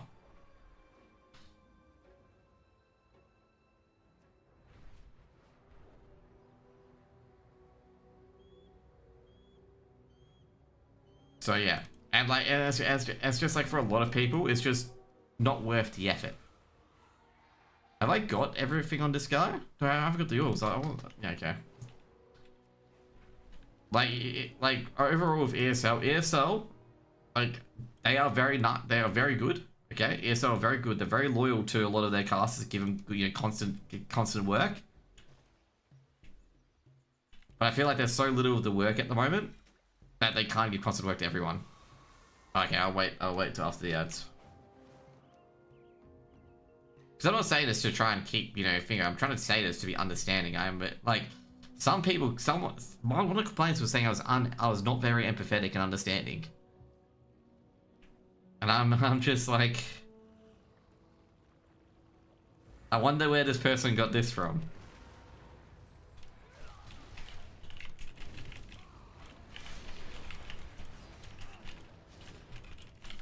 It's sometimes I think you don't see about yourself basically. But anyway. But yeah, like overall, like it's a very weird one with CS, okay? It's a very, very weird one with CS.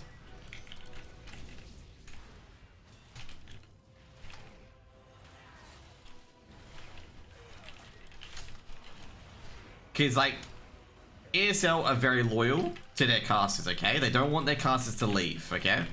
So they'll be very loyal to them, and if they're serviceable, they're fine. I said this early on in my career where I basically said to them, I'm like, this is how the system works basically, and like, if you're not okay with it, I wouldn't pursue it. If you see a point in time where you don't think you're gonna get anywhere in it, you should just basically quit casting in that area, or go to another esport because it's just not worth it. Because it is like very, very hard to get in.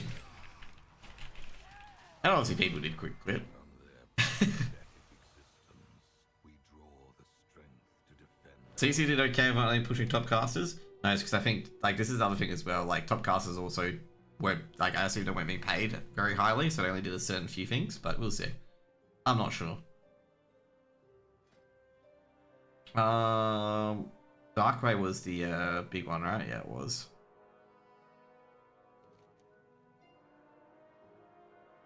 No, we won't do that one. We'll do this one here, the recycler. But yeah, like overall, there's since CCT's gone,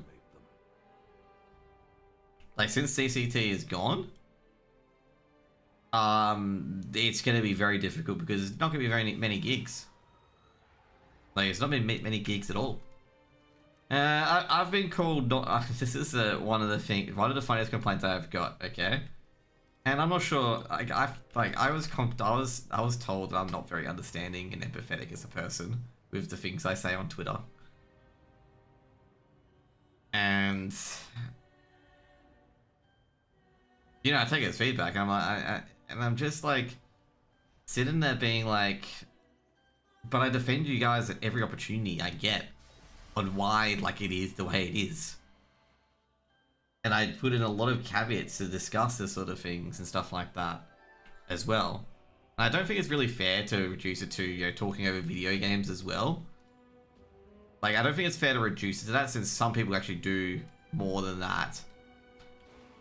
You know, I don't want to reduce it to that because I think it can be unfair to reduce it over that as well. Like, even now, like, I thought it was a really odd comment that someone has, and I've had the good old he's hard to work with said about me as well, and someone's like, oh, who said that? I'm like, I don't know, but that's what that was said about me.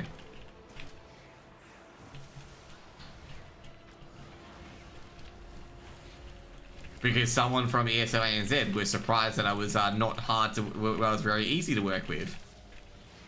And I'm like, who the fuck told you that I was hard to work with? Like, maybe I'm too aggressive on Twitter, but it's not like, you know.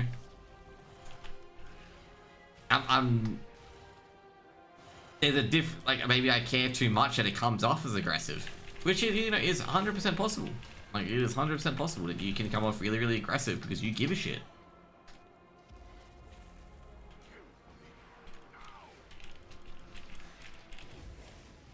To be fair, overall, like, you know, there's been a lot of people who complain about tech pauses and whatnot.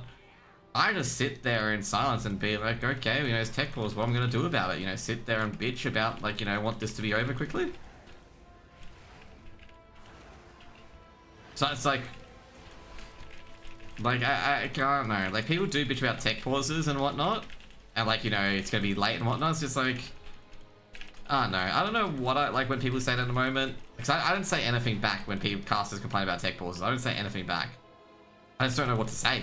Like, do I agree with them? I don't think I should agree with them. I think it's a privilege to cast CS. But anyway, that's me.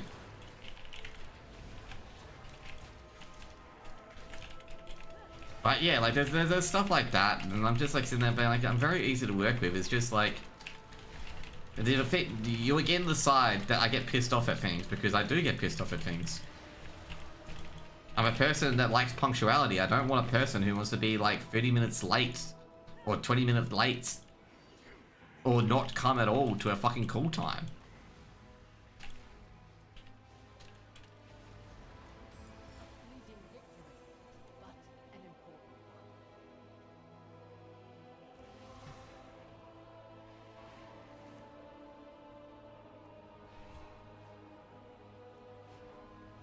Like that's the sort of stuff, you know, like I have had comments about, like, you know, guys communicate, guys be punctual, guys do this. And it's because there's, you know, I don't want to be having to wait for people. I think I've told you about the time, like, you know, basically for a debrief session for fucking defrag, we changed the day and delayed it for someone, and they didn't even turn up. Dark wisdom is etched into this vessel. Help me open it, and I will share its secrets with you. And like I was doing a WoW raid at the time. Like I wanted to, like we were doing Undermine. We were trying to kill Gallywix for our first time. And I'm like, yeah, you know what? I'll make time for it. I'll make sure I'm there. I'll be on the earbuds, so if you need anything, that's it. And I like what I did. In other words, if you guys are unaware of this, like I basically said, like I basically said to my guild in Discord, I've got a debrief meeting for one of my lands. I'll play on my earbuds so I can hear you guys. And yeah, I was like when I got in and like I was like sitting there being like, okay, cool. And the person that we delayed for, then changed the dates for, didn't turn up. Like, I was just not happy with it. I'm just like, you serious? No cat jams? I don't think I have cat jam actually. But I was really dismayed about that.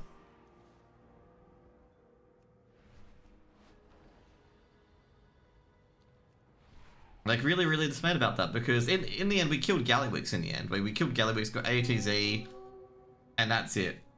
We got that done. But I was actually legitimately very annoyed by that, where we delayed the debrief meeting for someone, and someone never turned up. And like I even had stated that, oh yeah, I'll be raiding, like doing some raids with Gallywix and whatnot. I know Jason loves taking the piss out of me about raiding and whatnot. But yeah, like no apology by the way. Either. No apology, nothing mentioned. I was being like, I did say it.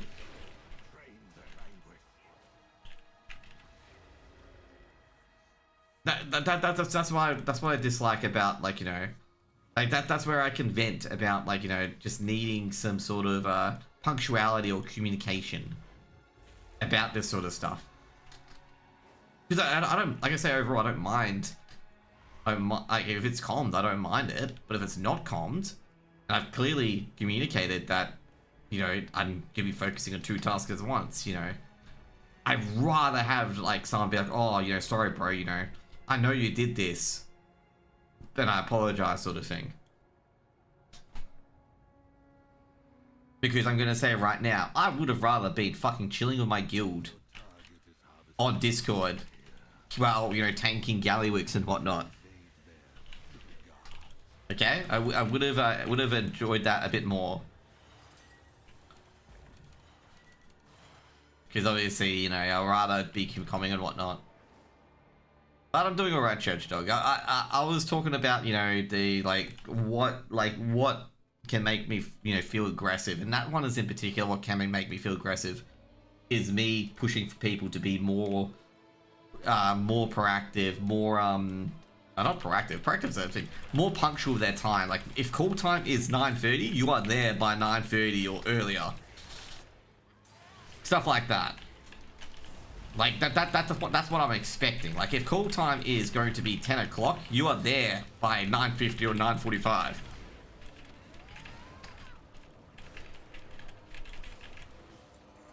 And I know it's a meme in the AE scene that people never attend call time. Or people are not on time for call time.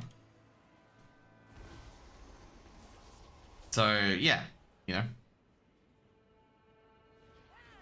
The reason why the reason why I'm not too happy about that, or where I get a bit frustrated about that, is because, like, shit starts late. Is this for casting? Yes, this is some of my pet peeves that, like, some of the pet peeves that I do have, which is, like, being more punctual. Like, what can make what people see that I could be a bit aggressive. Essentially. Oh. Never mind. And that was a big thing. Like, just be punk. Like, if you're going to be late, say you're going to be late. This is about the time, okay? So we had a debrief section for the DFAG Invitational to talk about feedback and whatnot, which was some very, very good feedback. We switched a day for it for one person. That person did not turn up. And I had communicated in there as well, Yeah, I will be raiding. I'll doing a raid on WoW. But I'll be listening in and talking in chat and stuff like that. If I've got anything to add or anything like that. Or any feedback to give. And the person that we moved the meeting for didn't turn up.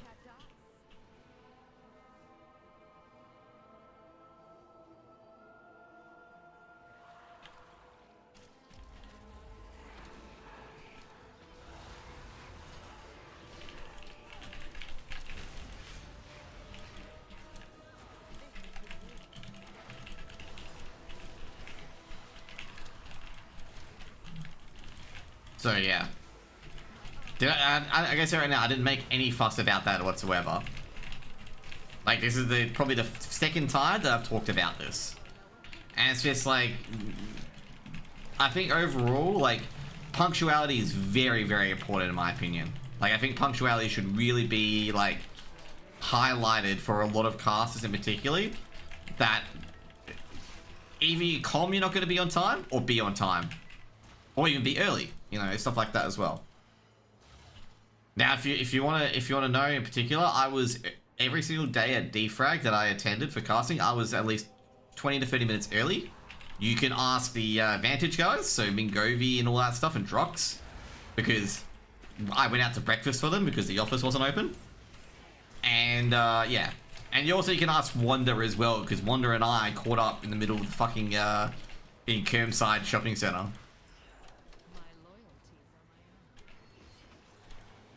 Like I was always punctual and on time, and that's how I feel it should kind of be. I gotta say right now, I'm not expecting everyone to be perfect. I'm not expecting everyone to be like perfect. People are gonna be late. People are gonna miss a bus or something like that. Use public transport. I'm not expecting that, but just at least comment.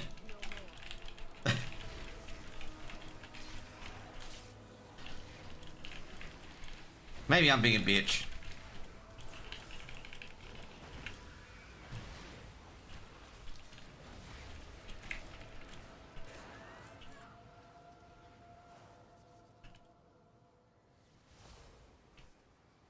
That sounds reasonable. Yeah. I was relatively annoyed at the person who didn't turn up. Okay, I was relatively annoyed by that because I'm just like, oh my god, like I turned up and we moved everything for you, which I could have said, nah, I want it this day. I could have really enforced it, like, nah, this happens this day. Fuck off. Doesn't even turn up.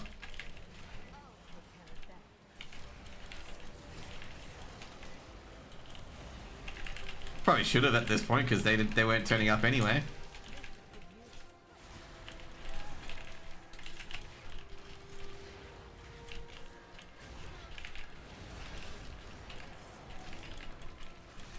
There we go. We only got 1 out of 4? Like what? Oh, we work backwards, don't we, on this one? Yeah, we do. Oh, no, you don't work backwards on this one. Hey, everyone has a specific pet peeve? Well, I gotta say, I think everyone has a specific pet peeve with me. Such a busybody, I wonder.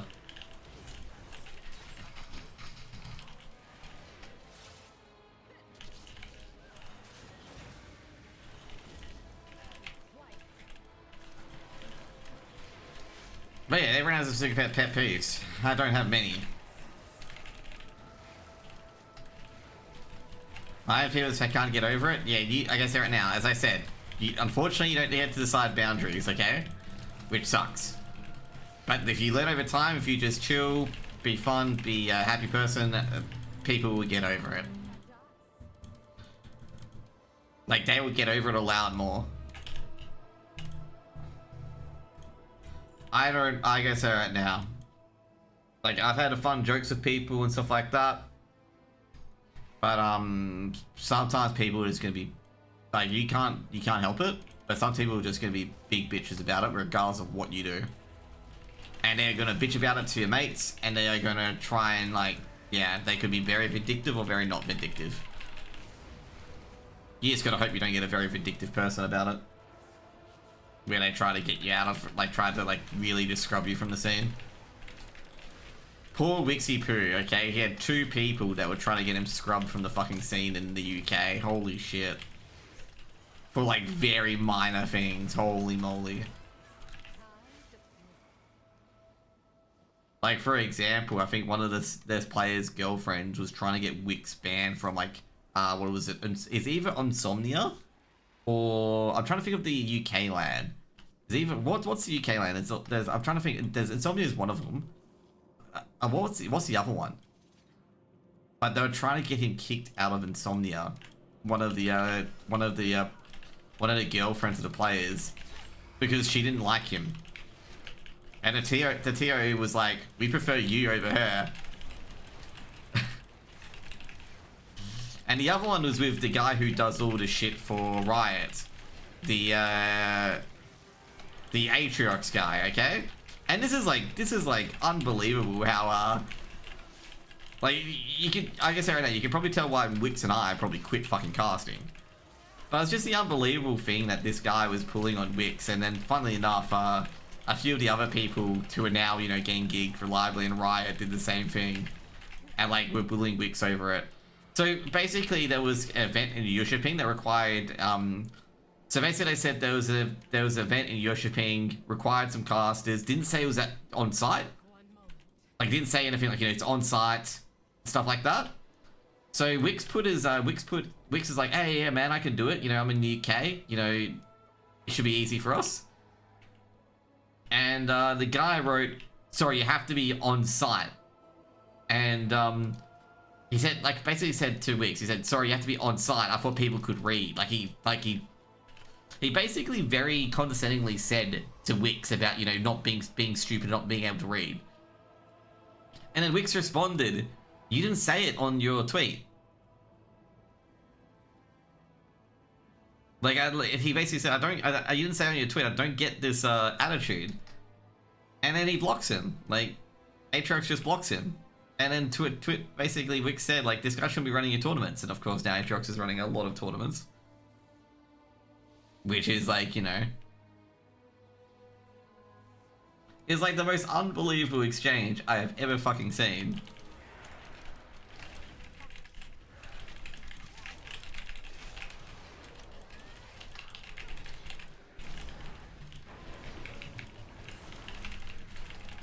People like that pissed me off. Oh, like I was like saying to Wix, you probably, like I just say, you sure you weren't misunderstanding it? And I read the entire fucking context. I'm like, holy shit, like you're so not in the wrong. It's like, but the problem is, like, all the people that sided with him were like basically his caster buddies, like people he would like were looking for casting gigs.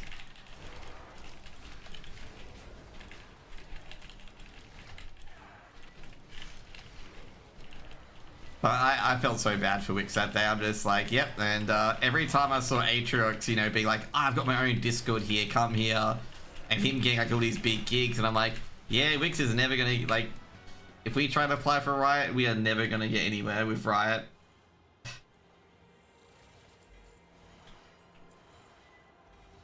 Because that guy will remember him from the little stoush they had on Twitter, and also not to mention he'll be blocked by him as well.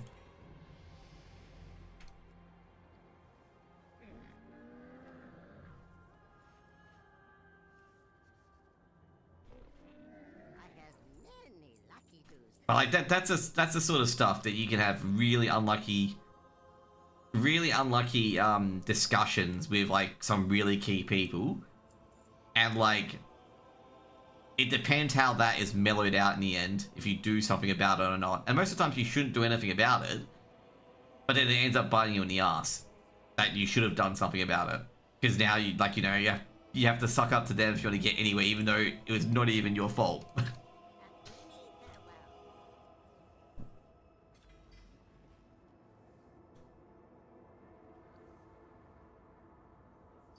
But that one was a lot of fun, and I'm like, every time, because I follow Atriox, okay, because he's obviously the head Riot guy, but every time I see him like getting more and more gigs, and getting more and more like into the writing scene, because he's the esports broadcast desk director for LEC, okay. And I'm like sitting there going like, this is so unfortunate. The guy that decides to be an arsehole because he basically wasn't running League right at that point, wasn't hired by Riot, but now he is. And I'm like, how unfortunate it is to piss off a guy like that. And it wasn't even his fault. Like he was so in the right, it wasn't even funny. Like there was nothing wrong with what Wick said. Like it could have easily been like, yo, make a mistake, that's it. Apology, sorry bro, put it up wrongly. But my god.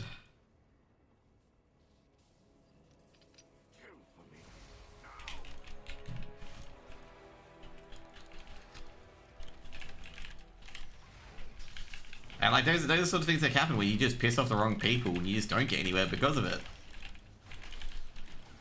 And it doesn't matter if they're completely and utterly wrong, because like I say, life's never been like that. Because relationships, like, you know, to grow and whatever relationships, you don't even have to be right about anything.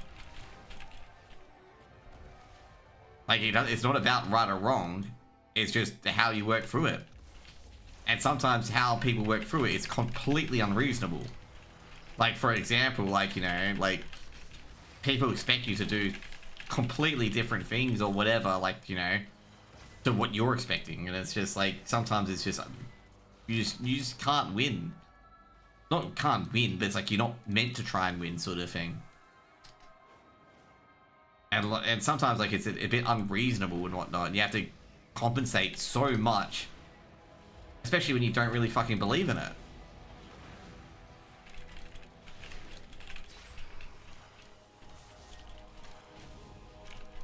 And I had to compensate quite a bit, by the way. Like, I stirred no trouble.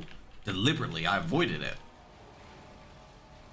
Like, my suggestions were not, like, full chest out suggestions. They were like, hey, guys, can we, talk, please? Hey, you know, I'll go do this game instead. You know, stuff like that. And I should have and could have, or not I should have, but I could have been like, nah, fuck it. Like, you know, fuck off. And then get told I'm not understanding. Which was the most funniest thing I've had said about me. But yeah. What I was saying is I'm not understanding or empathetic, and I'm just like, that's news to me, but, you know, maybe I can come off that way.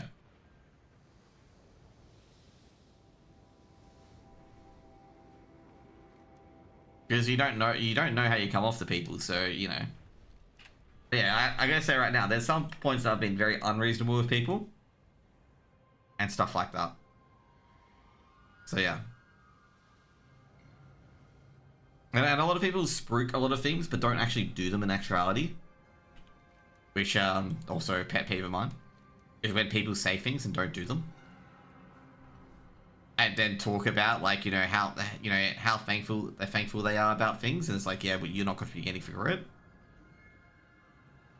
You can be kind of hard ass? Yeah, but also at the same time, like, you know, am I actually doing anything to not be a hard ass on people?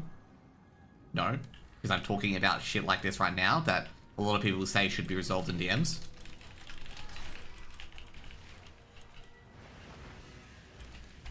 And that I should be talking to people that I have an issue with, which is very, very true.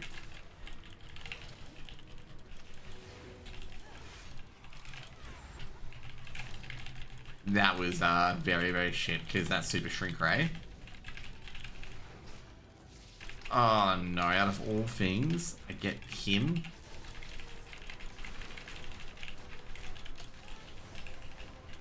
But yeah, like, I think overall... Like, overall, I'm gonna say, overall with casting, I think a lot of people need to, well, I got told to not take it so seriously, but a lot of people do take it seriously as well. But I think a lot of people gotta be a bit more appreciative that we do have CS, and that we do have a game to cast and stuff like that. And not to act like, you know, that they deserve to be there and whatnot. And I wrote that in one of my things, like, you know, you shouldn't feel too comfortable with casting, because someone who wants it more than you and whatnot will work harder than you and beat you at it. Like, it can happen. Like, you know, you should be trying to do as much as you can to make yourself a lot better and whatnot. Like, you gotta, like, someone actually put it a lot better, saying that you also gotta believe that you are the shit, but also at the same time that you are not the shit. Like, pretty much what I said about the few things, like, you know, so I felt like, you know, I should have been on the desk at ESL Challenger Melbourne and whatnot, and stuff like that. That's probably egotistical. But at the same time, you know, I'd be like, you know, maybe I don't deserve to it. You know, stuff like that. Like, I don't think, I guess right now, I'm not entitled to any sort of event. Like, you know, I thought like, this is what I'm trying to get. I'm maybe saying it wrongly. I felt I did enough to be on that desk at ESL Challenger Melbourne. But obviously they didn't. You know, get what I mean? Like, I feel like I do enough. But I felt like you when you do enough for something, you know, you feel like you're gonna get it. But in reality, maybe you don't do enough. So, yeah, but I was like, you know what, I feel like I deserve the desk. I feel like I've done a good enough job and whatnot. But yeah, obviously, shit happens. So, you know, you can't really get everything you want. Am I still upset about it? Yeah, I'm actually still upset about it. I'll admit I am fucking upset about that, because I felt like that could have been a good chance for me. You've done more than enough. It's just like, you know, do you want to chance? Every time I say, do you want to chance someone on the panel? I'm just like, they chanced a lot of people on that desk panel, actually. But, you know, I felt like, I was like, You know when you get to that point where, like, you know, you've put yourself in a really good position, you think you've done enough, you've really worked up and whatnot, and you still don't get it, you know, you're just a few cherries short. That's what I felt. That's what I'm feeling. And, yeah. I don't even know. I can't. There's no measurable impact on who gets gigs and who doesn't. But yeah, I was just like, oh, come on.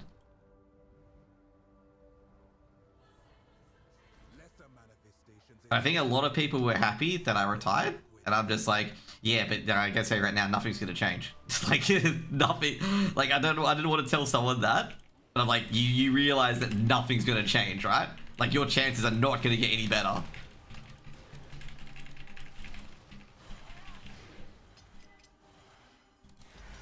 And I don't like being shitty people like that. And being like, yeah, but like, yeah, bro, but like, you think, you know, me going means you go one up the rung? Reality is you're still in the same place of where you started. People like you? I'm not like, you know, basically what I'm trying to hint at is more like people who, oh, don't get it. I mean, it's sad at your time. What I'm saying is people who are climbing the corporate ladder, that sort of thing, when they see like a cast that's above them retire, that they think is above them. Like they will not communicate that thought publicly, but they'll think about, hey, Josh is retired, maybe I'll get a shot now, you know? And the reason why I don't want to have the heart to tell them, like if they do think that, is that, really, realistically speaking, they ain't nowhere, because they're going to be in the same spot that they're always going to be in, and me retiring or quitting or anything like that, it's not going to help them with that. That's what I mean by that.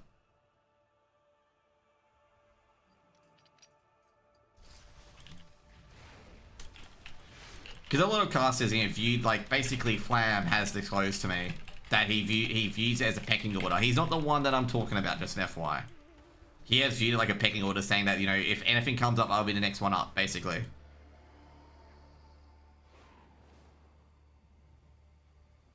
Like, like that's what I'm referring to, okay? Like he said he felt he was the next one up after me, and I'm like, bro, I said to him, like, nah, you're way before me. I basically told him, you are way before me, and you understand this, like, you understand this sooner than later, that you are before me.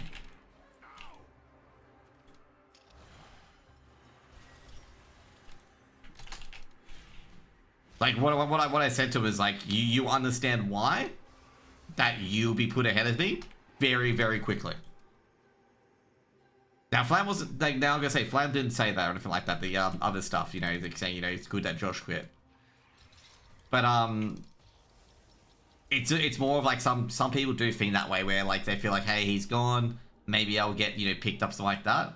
And I would say, like, anyone people saying that, you're basically where you are. Okay, like, you are going to be where you are regardless. Like if you found out the reason why I quit, you'd be like, yep, that is a completely valid reason, and that's the reason why you're not going to get anywhere.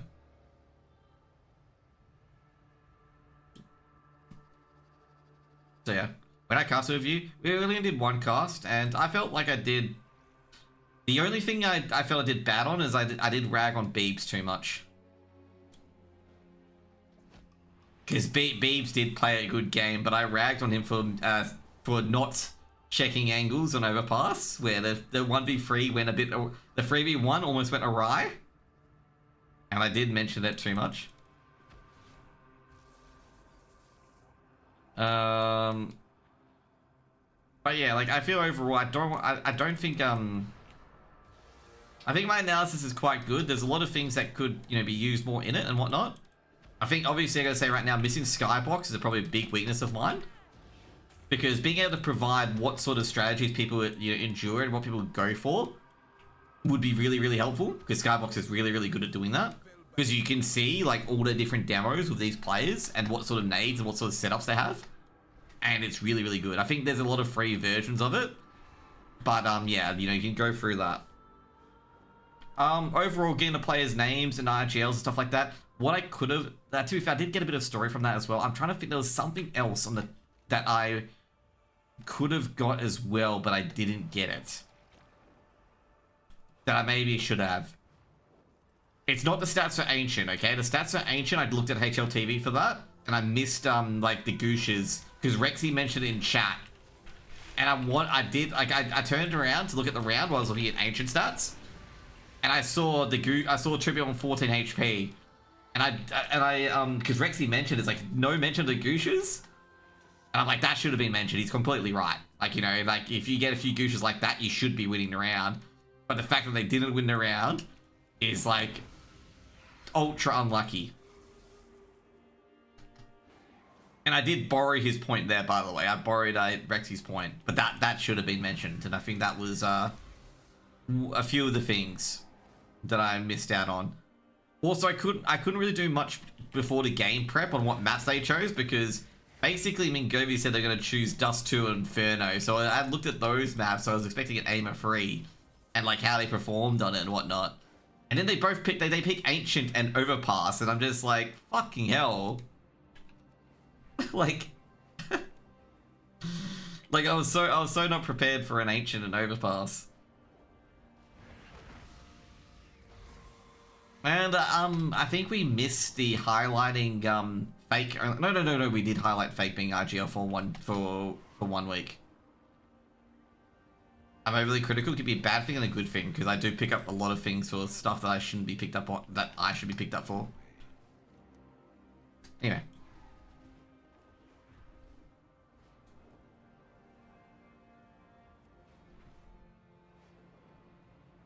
But yeah, those are those few things that I felt I missed and whatnot. And I'm very, very self-reflective, okay, about this. There are some things I give myself, like there are games ages ago that I felt like I did a bad job in. I felt like I was being a prick to people and whatnot. Even though the guy apologized to me, I still feel bad about it. Do you think I'll be another duo in the future? Potentially, whether I've got time or not. I'm not going to put it as the main priority because I've got other things I want to do. And it depends on how much work I've got as advisor. Like, depends on end of financial year stuff. End of financial year has been a bit out there. I have to respond to a client probably tomorrow about it. But yeah. You know, if you get a duo, we get a duo. But overall, I told Mav, I know you probably told Mav in DMs, but I told Mav to make sure if the payment goes to the prize pool. I'm not interested in, not interested in getting paid for it, especially when I can, well, to be completely honest, I'll have fun trying to do my tax return if I have to explain to my accountant what casting is, okay? Or what my invoices are for and whatnot. To be fair, it shouldn't be too hard.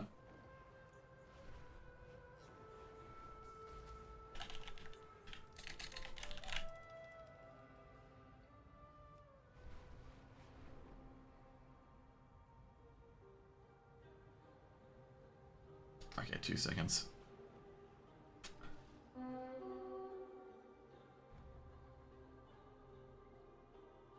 Sorry guys, I gotta do this very quickly. My accountant sent me an email back. What, Mav? What did Mav say? Mav hasn't sent anything back yet. I just basically told him like, just give it, just put it to the price pool. Don't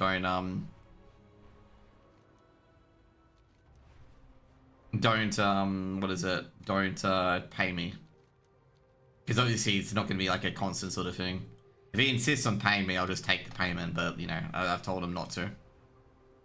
Oh god. I just hope that I'm not, no, I'm gonna get preyed on. Mav hasn't responded, but he's got a lot of other things going on as well, so he'll probably get back to me.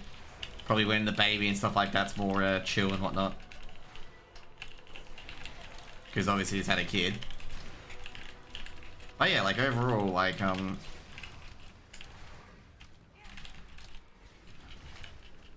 overcritical, but also at the same time I can be very harsh on people that I shouldn't be very harsh on. And I gotta say, there are tension between casters, okay? I feel tension because like I really do feel tension because I've created the tension.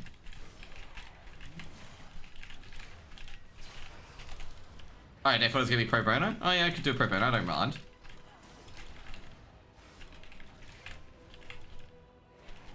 Yeah, if it's paid, like I was on the impression that it was a paid gig for me.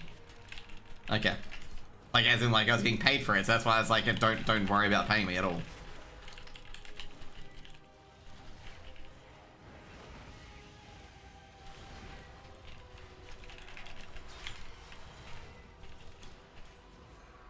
Assassinating the assassin.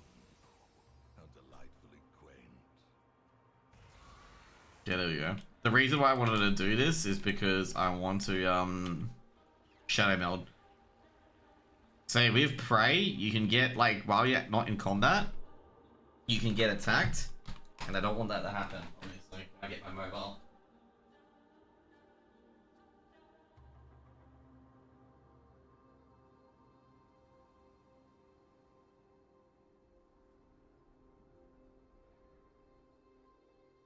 Not that Vengeance is not tanky, but yeah. Well, they weren't gonna pay you? Okay. Well, now it makes my comment look silly, but anyway.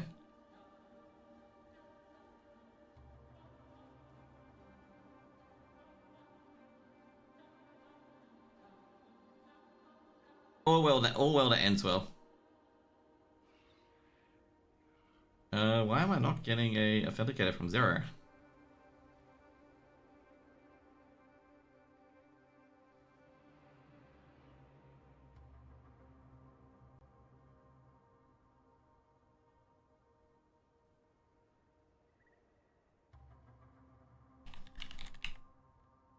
It's really good. First time where Zero hasn't like automatically locked me in.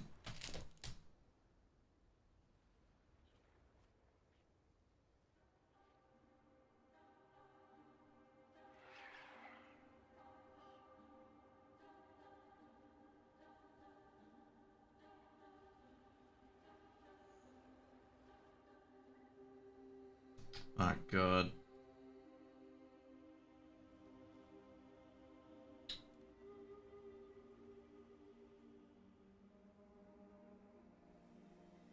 I have to try hard to do my signature.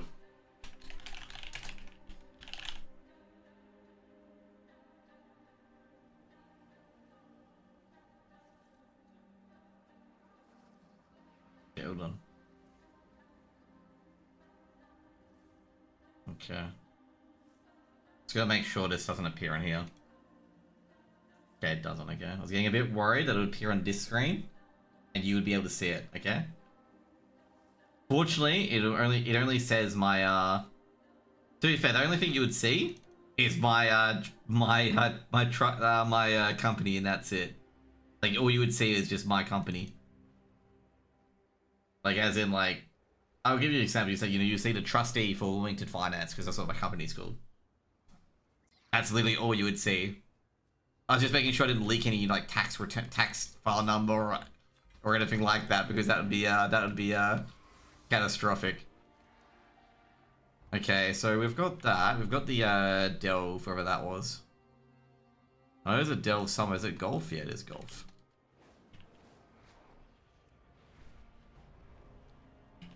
But yeah, like with analysis overall, sometimes I talk out of my ass and make it sound very authoritative.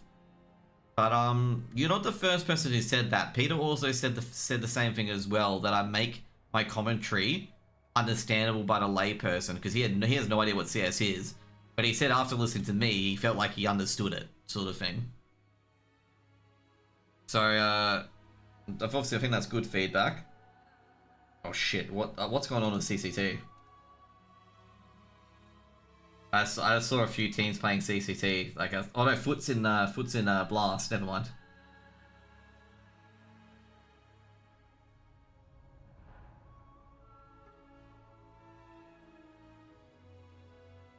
But yeah, like Peter did say that. Like, Kosis did say, like, you know, he understood it quite a lot with me discussing a lot of the things, which you know, is a good thing.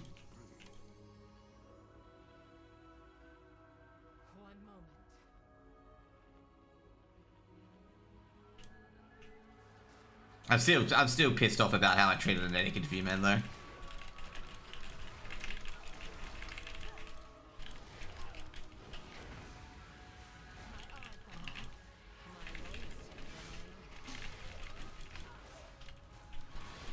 Dude, this guy's got some fucking serious health. Just checking if okay. Oh shit, he's doing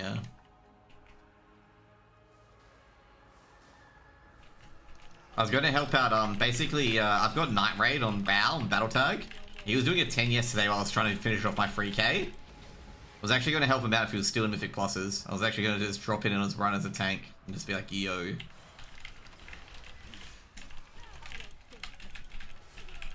Because he knows that I tank on Mythic Plus.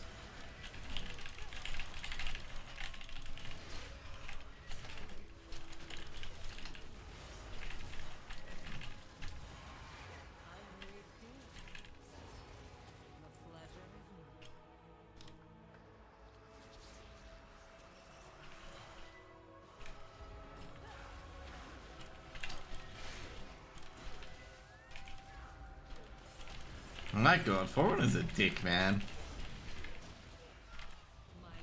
He's really going KRL really hard at the moment. I think he's trying to get the French fans so he can get some money off Twitter.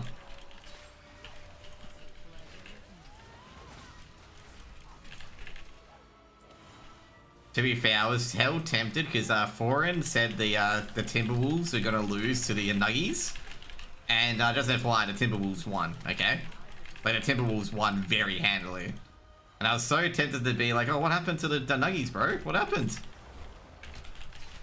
What happened, bro?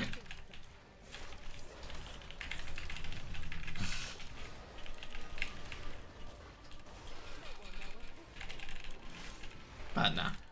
To be fair, I support all the Minnesota teams, and I'm gonna say right now, if you ever want to be miserable in your life, support Minnesota sports teams, okay? They'll find new and exciting ways of making you miserable.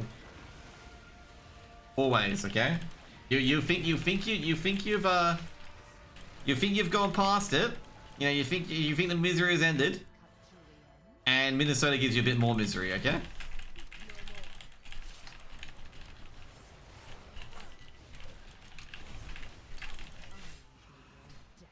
And I'm also a Fremantle Dockers fan as well, so yeah, that's also a bit of misery endured. But then again, it could be worse, okay? Kaz is a Carlton supporter.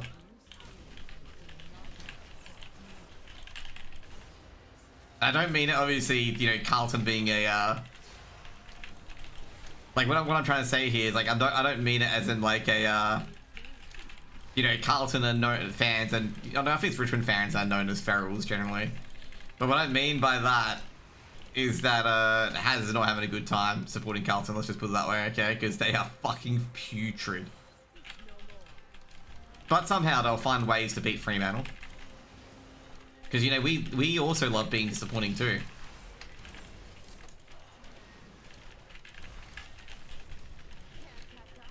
Wait, what the hell?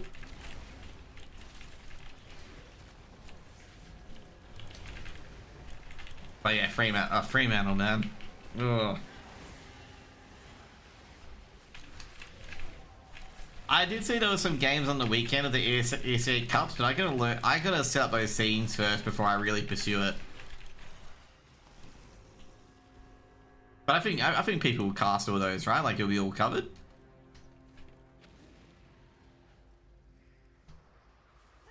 Those are the games on the Sunday. On the Saturday, I won't be doing any of those games. If there's any on Saturday. Because I'll be at the Fremantle game. I remember one time, okay? This is actually really spiteful. This is in my family situation, and a lot of people don't like talking about family and whatnot. But this is a very spiteful, my extended family situation, okay? So I've talked about this a few times. Like my extended family don't like some of my extended family do not like my mum for the most ridiculous of reasons, okay?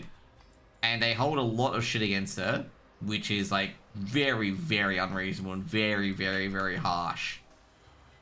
You know, that I think about it, like it's incredibly harsh to hold it against her, basically. And yeah, so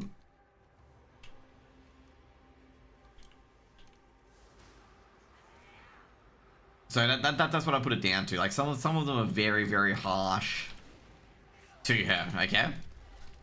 And basically I went home early from a Fremantle Dockers game to this is early in my casting career, so I wanted to cast some qualifiers for some MSI MJ tournament. Because there's like a few teams I knew about that were in it, like Gambit Youngsters and whatnot. This is with like, you know, Shiro in his early teams, Axar in his early teams. Who else in the early teams? In Inters and whatnot as well. Like a lot of the top Russian players in the early stages were in that tournament. Mainly Shiro, obviously, because Shiro is probably the well-known one. Okay? And basically, let's just put it this way. So I went home a bit early. Fremantle, I think, won by like 30 points, and they were up by 30 points with like 2 minutes to go, and we were trying to get an early bus home because the games were starting in about an hour or so, and the games were starting in about 45 minutes, and basically the buses take about 30 to 40 minutes to get home. So basically we went off, we said bye and whatnot.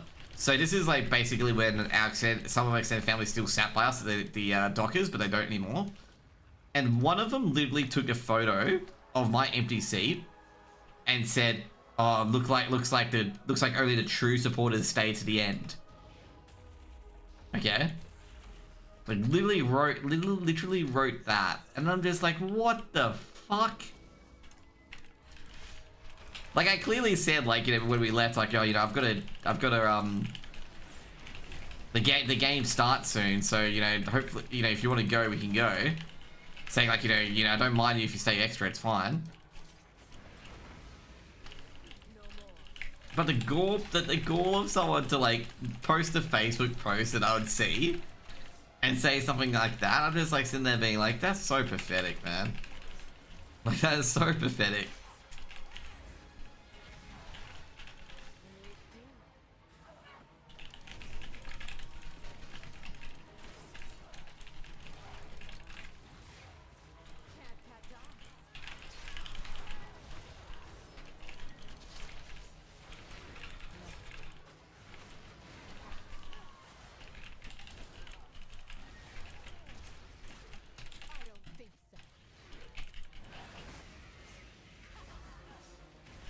But yeah, just an FYI, that was all to get back at my mum, okay? Which I'm sitting there being like, you fucking serious? And the other time they also did this as well. The other time was when I was fucking raising money for charity.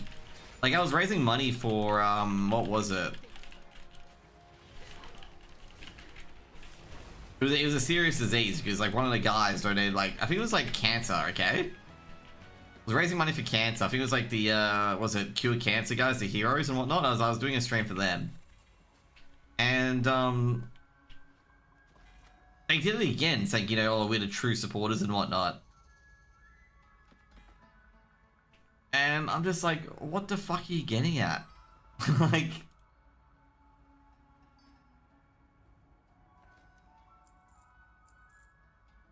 Like, because I also said it because this time, like, this is like the last game before they moved away from us.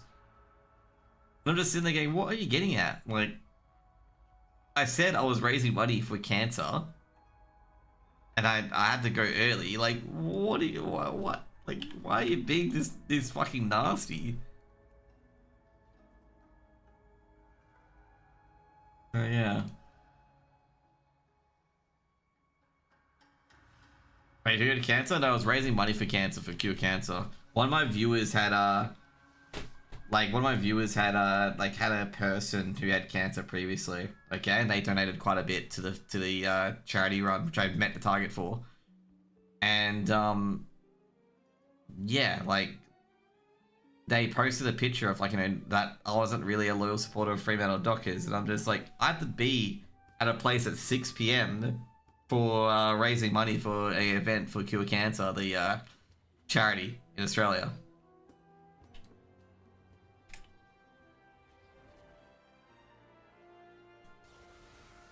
Like, I even responded to him and said, like, I had to raise money for fucking Cure Cancer, for the Cure Cancer charity. Like, what the fuck is wrong with you?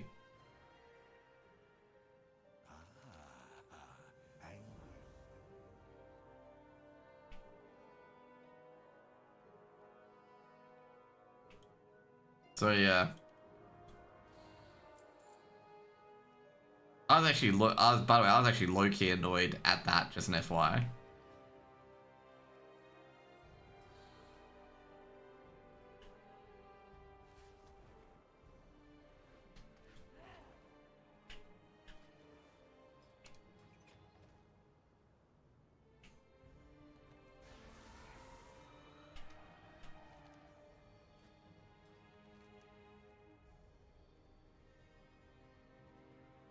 Okay, what do we got here? Void Struck disrupted. Joining the Abyss Anglers. Oh yeah, that's right. I gotta check something because we get the Dawnwell now. This is so weird, by the way. It's so weird that there's no beaming light that they've got on the load screen. So I want to check something for here.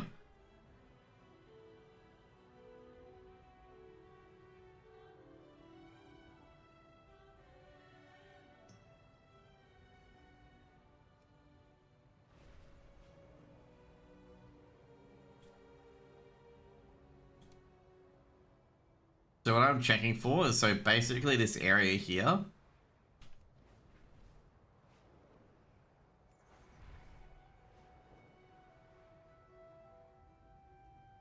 So basically in the story format, this area is completely empty. But no, now it's completely full. In fact, I think it's got more of these mobs.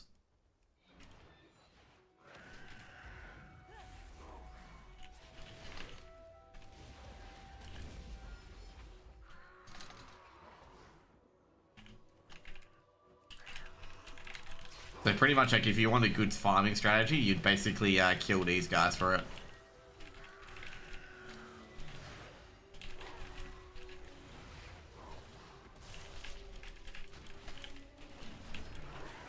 There you go. So pretty much, like, these guys gave, what is it, the fantastic fur or plumage and a lot of it. And when it was worth something, you would come here to just farm it. But we've sold us storylines in this area, you couldn't see them. Like, for example, if you were in the phase storyline where the Darkwell's active, none of these mobs spawn. So, like, for a while, people couldn't farm this area for skinning because they would be phased out of this area.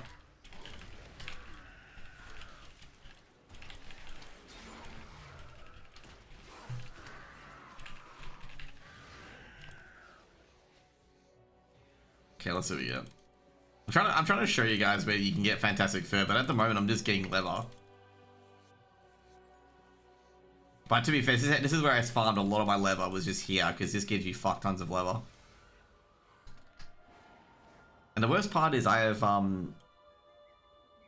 Do I have a double sharpen your knife? Yeah, I do have double sharpen your knife. Okay, cool. I probably should have.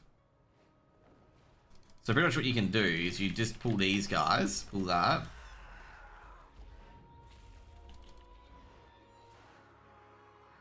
This gives you like big BC vibes, by the way, in the Burning Crusade. So in the last patch of the Burning Crusade, you came to this island to stop the Legion, and you slowly but surely unlocked all these areas to be settled again. It was actually really, really cool. Like pretty much like the first area you got to was here. Like there's this little area here.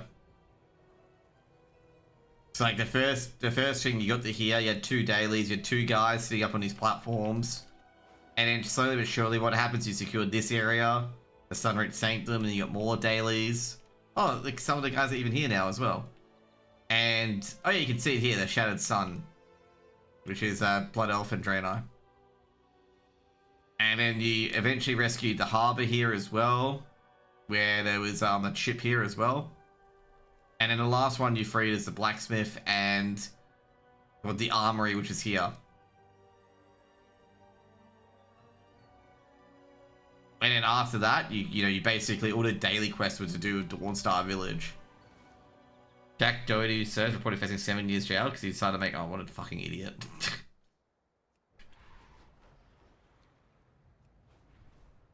I read half of that as soon as I said OnlyFans. I'm like, yep, he made sexual content in a country that it is very, very frowned upon to do it.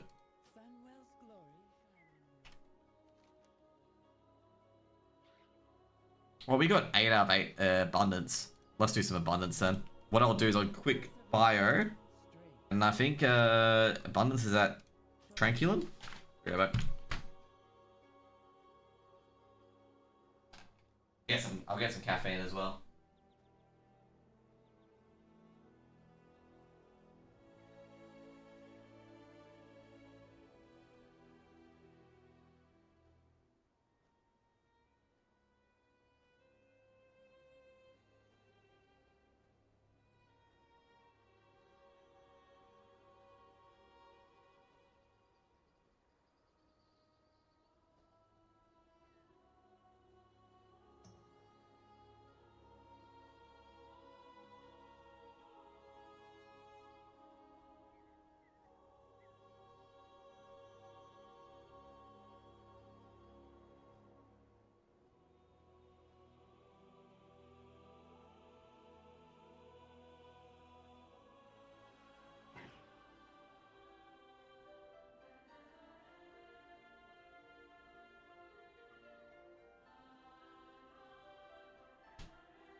Fuck, I loved it. You know the shitty thing about this though? It's like the music for the TBC zones, I do agree they're better. I don't mind the music in Eversong Woods. The biggest thing I mind in Eversong Woods is the old NPCs don't exist too much here. Like they killed off a lot of the old NPCs you did quests for back in the day. In TBC. Like, that's actually really, really sad. Like, you know, I'd rather have some continuation with the old NPCs that were in the TBC zones. If you don't understand WoW, you can skip this part. But, like, in the old zones for TBC, there was, like, you know, NPCs and whatnot that built a bit of a story on recovery and whatnot. And a lot of those NPCs are either dead or you kill them as part of the storyline, which is really, really sad. Because, like, there's no, like, continuation. It's just like, yeah, well, they're dead. Or, well, you gotta kill them kind of thing. Other than a few guys in Tranquilin, for example, okay? Like, so Tranquilin, the faction called, I think it was called Tranquilin actually. That's what their faction was called.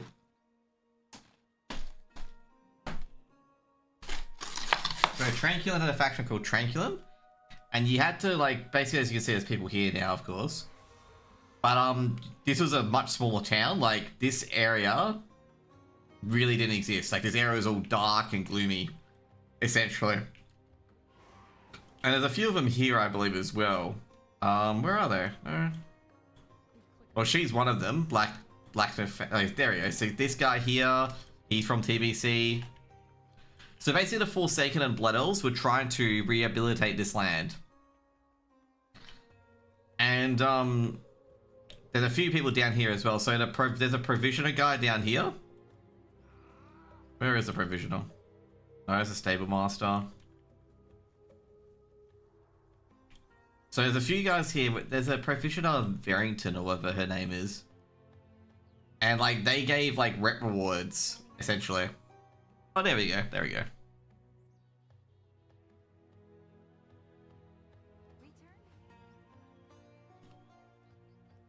So like there's a few mobs, there's a few guys here that were, you know, in old areas, like in the old TBC areas, but like now, like, you know, there's only 3 of them in Tranquilin. And they didn't really build on the storyline of like a lot of the guys here. And what they did and whatnot. Like there's no continuation of their story. It's just like they just exist and that's it.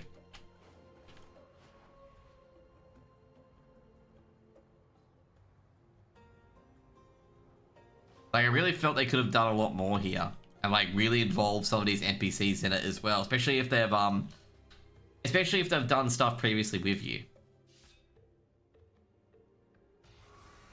Also, by the way, I think I saw Lano lurking. I apologize for calling out you lurking. Actually, no, he did see I got free cash. Okay, cool.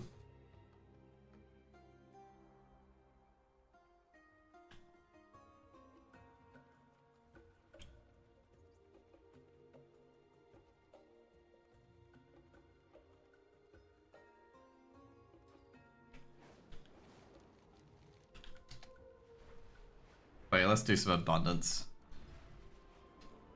To be fair, with the abundance, all I'm doing it for is just to get all my profession recipes just epic at this stage.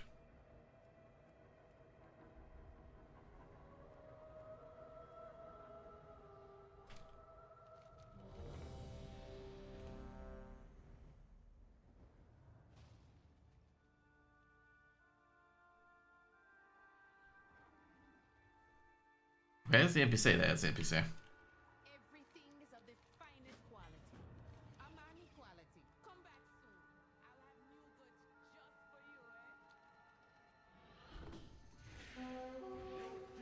eh? Oh my god. Abundance Prime. This is gonna lag a lot, by the way. I have a feeling for it. To be fair, this was probably the easiest one to get done, just an FYI. Because, like, the enchanting one, this area here has so many mobs.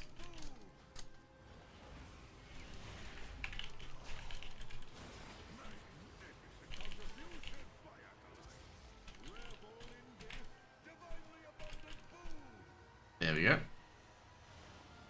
But yeah, like, Jack Doherty, okay, I guess right now, Jack Doherty's a dickhead. And, like, you know, some of these dickheads, as I said before, I think I said this to John as well, some of these dickheads eventually get caught. And, like, you know, it is just, like, mere culpa, and you don't have to do anything. Like, half these times these guys get caught, they make themselves look stupid, and they get themselves into some serious, serious trouble. And you just have to sit back and laugh. That's pretty much it. And when they cry that, you know, they don't deserve this and whatnot, you just giggle a bit more. And be like, yep, you reap and you sow. And, like, these guys are only getting attention because, like, basically there's kids in their chats who, there's kids in their chat, you know, who want to see this sort of people do this sort of thing, but don't want to do them themselves because they know they don't want to suffer the consequences of their actions. So they want someone else to do it for them, sort of thing. They're vicariously living for a fucking Muppet. Let's just put it that way.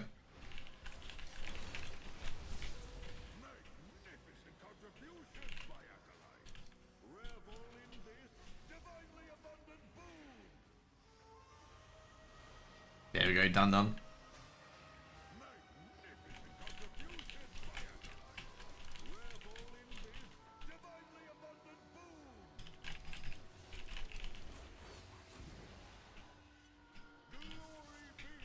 Funnily enough, okay, so there's a guy who made an account to, like, jokingly be done, okay, the thingo. And he was, very, okay, so what he was, okay, he essentially said that he's quite cynical of Blizzard advertising, like, you know, using outside politics to advertise in-game. So this is about the Darkspear Pride Dash, just an FYI, okay? And he's very cynical about it, because the thing he was cynical about is, he says they wouldn't advertise this in China, but they'll advertise in the Western culture. Like, they like, basically what he's saying is, like, they don't support a movement. They are just, what do you call it? They are just using marketing to act like they're part of the movement, but they're not actually part of the movement. Like, they're exploiting the marketing on it. And that's what he said. And, like, he is completely and utterly right, because Blizzard have done this before, where, like, anytime there's a scandal or anything like that, suddenly another Overwatch character is gay. So if you're unaware of this, okay, if you're unaware of this, you can read a lot of Richard Lewis's stuff, and he talks about this, where, like, you know, basically Blizzard have a scandal, you know, one of the devs can't keep their hands to themselves, or, you know, the Cosby suit and stuff like that.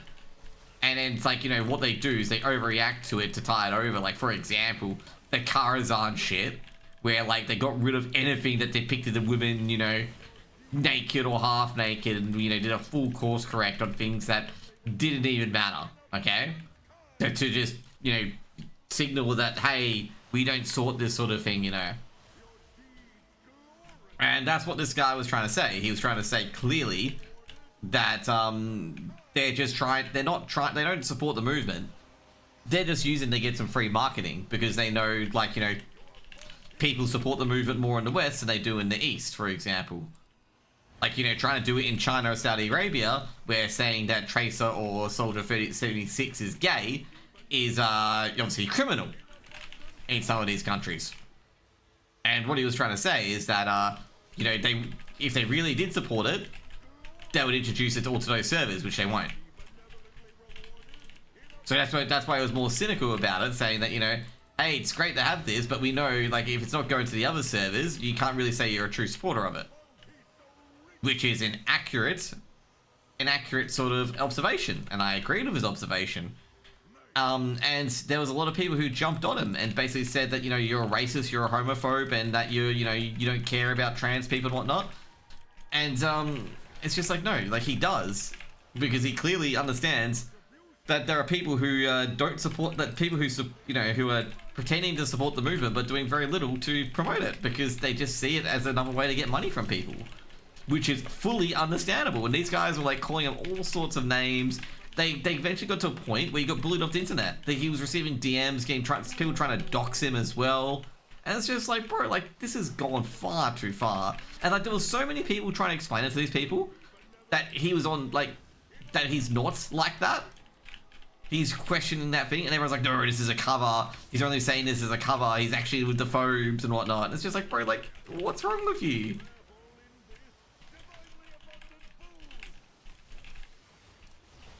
It was actually quite crazy.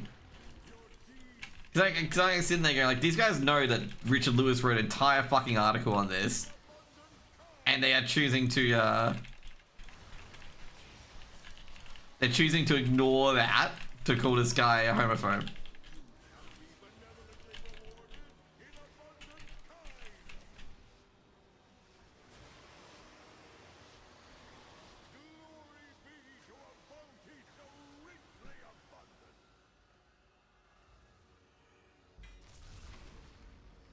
In the end, I felt so bad for him, because he took a lot of slack that he just did not deserve. And, like, basically I got blocked by, like, I got blocked by, like, 5 to 6 WoW creators over, no, not 5 to 6 WoW creators, that's too much. I got blocked by, like, 2 to 3 WoW creators over it.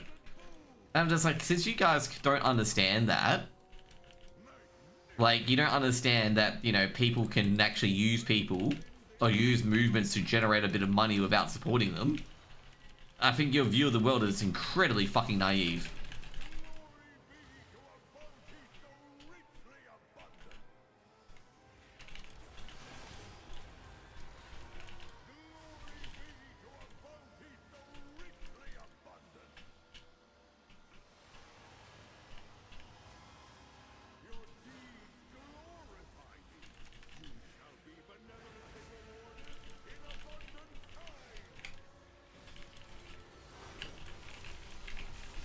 Also, the funny thing that's coming out at the moment, but I'm not sure if it's true or not, we gotta wait for it to go for court, is the alleging that the Southern Poverty Law Center funded the KKK.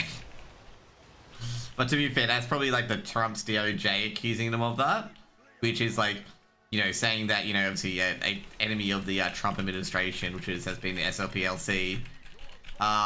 You know, you don't want to take that as you want to take that with a big grain of salt, just in case it is like politically motivated as well. But it'll be very, and it had been like judged by a jury of their peers, but you gotta like, you know, be very careful with it.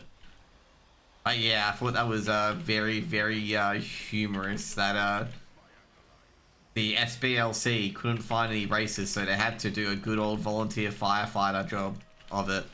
Now, if you don't get the term of volunteer firefighter, so back in the day with like some volunteer firefighters, that some of them had like issues with like they wanted to be a hero, so what they did was they deliberately lit fires so they could be a hero and, you know, hold a hose and whatnot to save their town from fires, but they deliberately lit it themselves. And that's the meme about the voluntary firefighters. Like, you know, they basically, the SPLC acted like a voluntary firefighter by like essentially setting up the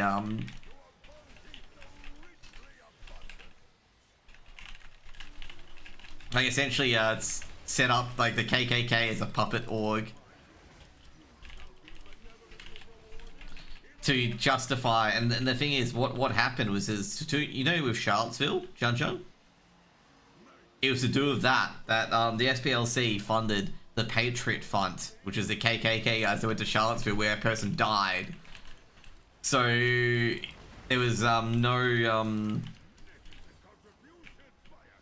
because I do remember this being discussed in the Donald ages ago, and the Donald guys said no one's at Charlottesville from our camp. Like, I don't know where these guys are from, and like half the people, like I think like all the people in the Donald who went to the early rallies were like, I don't even know who these people are. Like, never met them ever.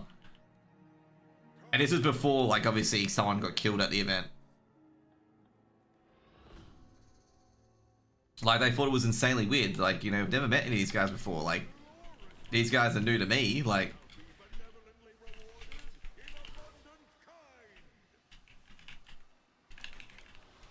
and like, to be fair, you got a lot of glowies in that package. With like, you know, the FBI funded and whatnot.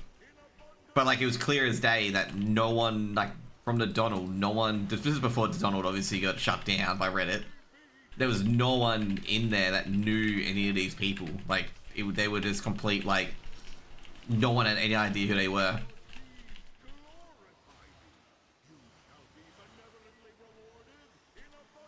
I did relay this message to a lot of my left-leaning friends, being like, a lot of the Donald people have no idea who these people are. This is like before, like, someone died at the event. And then afterwards they all said they knew they were, you know, stuff like that. Like, they didn't listen to me. Because, of course, the agenda comes first, just an FYI.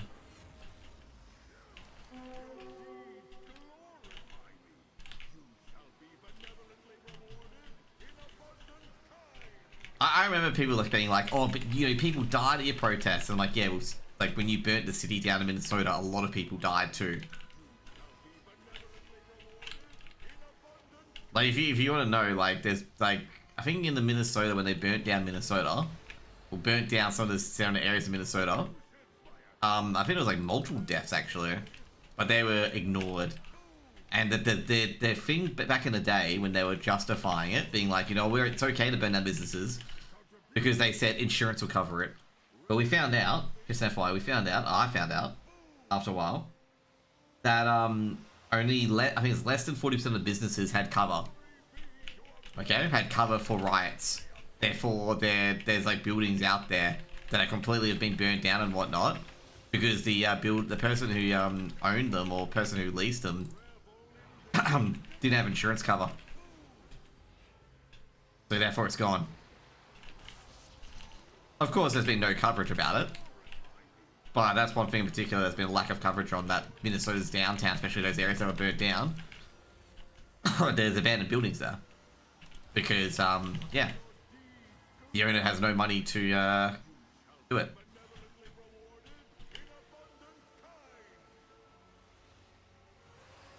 And a lot of people, like, there's, I gotta say, especially with people who protest and do a lot of political stuff, there's little understanding of the business end from these people. Very little understanding. Like, a lot of people are like, oh, insurance will understand it. The insurance won't change. Like, insurance premiums will change. I have to explain to people that, if you have, like, a riot in an area, and they have to pay out a lot of money, like the insurers, they're going to be charging fuck more in premiums to everybody else. And I had to explain to them, like, you know, how insurance works, you know, how they justify their money and whatnot. And then they go, oh, insurance companies are greedy. And it's just like, no, because, like, you know, if more people get injured and more people don't look after themselves, which are heavily encouraged, by the way, then they have to pay more claims out. And if they have to pay more claims out, they have to charge everyone else a premium because they need to make sure that either their shareholders make money or to make sure the fund can keep going in the first place. Like, basically, a lot of insurers hire a lot of actuaries who calculate, you know, the chances of a person having this, a person having that, and whatnot. It's actually a highly mathematical affair for a lot of these companies to just make sure that, you know, that they don't go under if a lot of people claim on certain things. Like, for example, you know, the Palisades fire and whatnot. So, like, obviously, like, having the Palisades fire would list insurance premiums in all the areas, basically, in California. And any other insurers that insurer covered in any other states. So, like, you know, you don't want to be flippantly saying, oh, insurance will cover it. Like, you got to realize as well, like, you know, since insurance did cover it, that's going to impact everyone else. Like, it does always impact everyone else. So, like, you should be trying to do your best to take care of things and whatnot, and take care of yourself while still having insurance just in case something beyond your control goes wrong. Because basically every time you have an event or you're taking advantage of something or you're needing money, it's costing everyone else. Now that's not saying, you know, of course, you know, don't get it, like, you know, don't get insurance or feel guilty or anything like that if you do use it. It's just being more aware that, you know, you should be treating it as, like, you know, a pool of everyone's putting in for emergency funding, even though those people are making profits off of it. But they're putting in so that if anything bad happens to them that they really can't control and they had no chance over it or no choice over it, that they are indeed covered. And obviously government gets involved in this as well. And a lot of people go in there thinking, hey, you know, I'll make no improvement to myself because the government's got my back. And it's like, no, you should, you know, make improvements to yourself so the government doesn't have to spend so much money because otherwise they tax people more. And a lot of people don't feel that way. They see government money and they're like, oh, it's mine. You know, I pay taxes. Like, yeah, sure. And then governments see that as well. They see voters love that, you know, when they get to get their money back. And it's just like, yeah, like, you know, it's how government dies, basically, when the people try to live off the government, so effectively.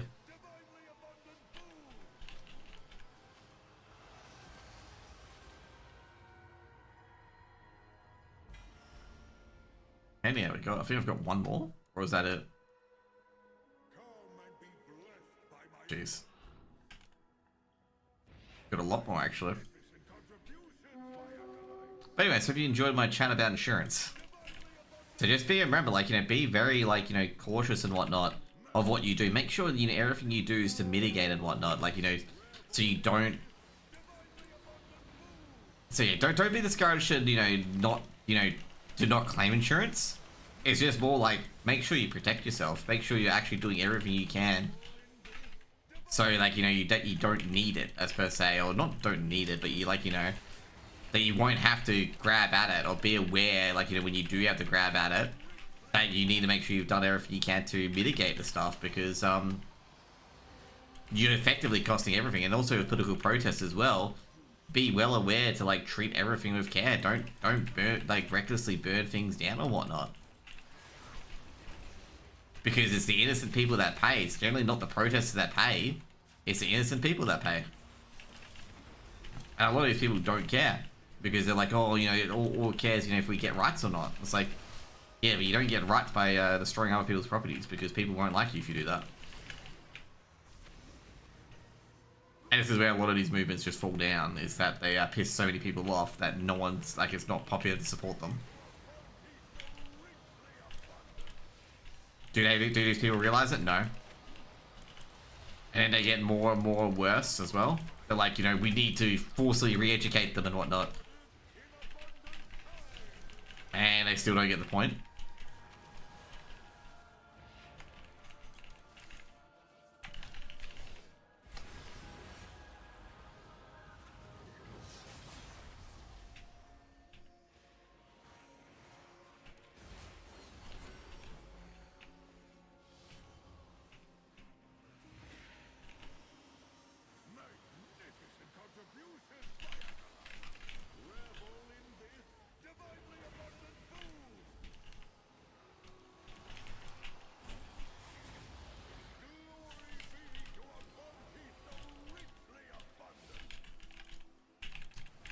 By the way, after we do these abundances, I'll definitely be going to bed. I'll watch some more Gintama, to be honest. I mean, like, basically the Gintama's had back-to-back arcs, and I'm in the filler arc at the moment. Like, they have a filler arc where Kagura gets a boyfriend, and the boyfriend's, like, ultra-possessive. And, like, basically, like, Jin and Kagura's dad are trying to act like grown-ups, and they like take the piss out of how animes have like giant upper bodies. Like people have giant upper bodies in like some animes, like sports animes, and they look like giants.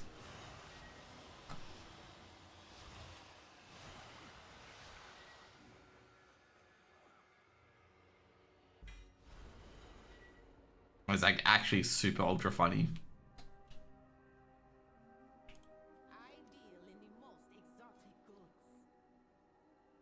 Hermione quality. So I've got 10 or so far. Okay, cool. How much fuse vitalities I've got? Okay, I've got enough.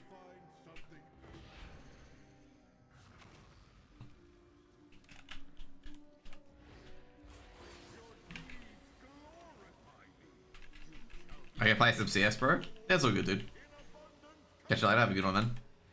I haven't been talking about CS for a while, so it's understandable.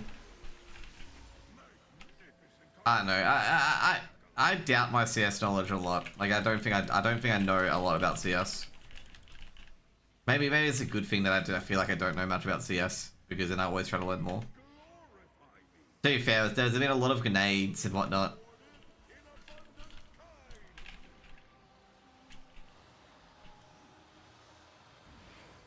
You know heaps? I guess right now, yeah, anyway. That's good to hear, thank you. Because I feel like I don't know too much at times.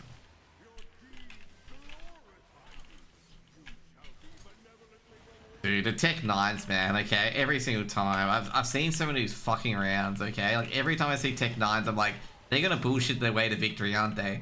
Yes, they are gonna bullshit their way to victory. They will. I keep saying it, okay? I keep saying it. They bullshit their way to victory every fucking time.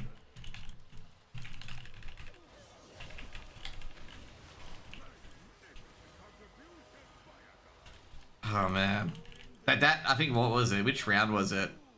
Because it was the 23rd round where I said, or was it 24th? What was it? Was it even the 24th round? Was it? I'm trying to think of it. Yeah, it was the 24th round where Dinkat's like, you know, Dinkat's just gonna buy Tech 9s here and just bullshit their way to 13 or something like that. I think it was something like that. Like, you know, here comes the bullshit. And a one of Tech 9s.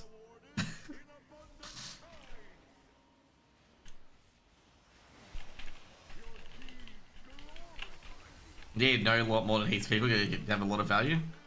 Yeah. It's just whether or not, like, you know, am I going to get anything out of that said value? Which is, like I say right now, it's a big fat no, in my opinion.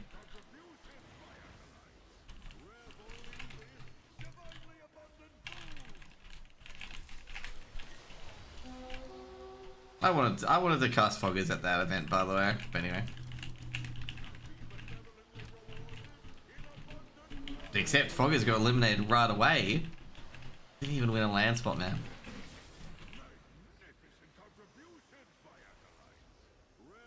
Nah, Foggers is always good cast, okay? I think I've cast Foggers a lot of times, actually.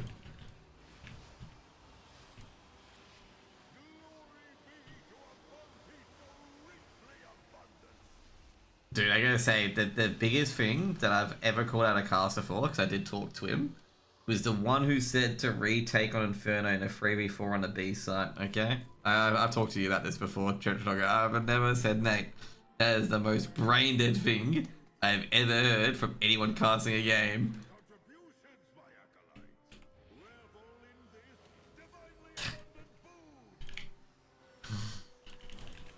I'm like, B site is one of the worst sites to retake in Inferno. This guy was suggesting a team that was getting their ass whooped by Ground Zero to try and retake it. And I'm like, no. I'll tell the team that's getting their ass whooped to not try and retake it. I think he was trying to get a point on scoreboard pressure, but the scoreboard pressure's not really there yet. I think it was like 6-0 at this stage. And I'm like, scoreboard pressure isn't there yet, where you risk it for a biscuit. Like, if it was 3v3 and it was like 9-0, I'm like, yeah, you want to go for it because this is probably the best chance you're going to get if you're 9-0 down. I wasn't even that close.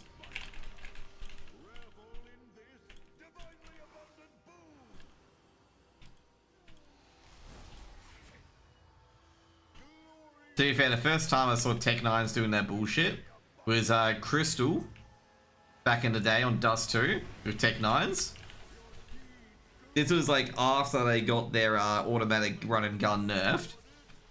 Crystal snuck into the B bomb site on Dust and took out 3 players of Tech9 in about 7 shots. So it went douche, took out multiple players. And obviously back in the era of the days where Fnatic had the infamous run into site with, you know, the half buy was, you know, all full Tech9's automatic firing and just like basically T rounds and a buy round practically every round because Tech9s were essentially a buy. And that obviously evolved into the CZs.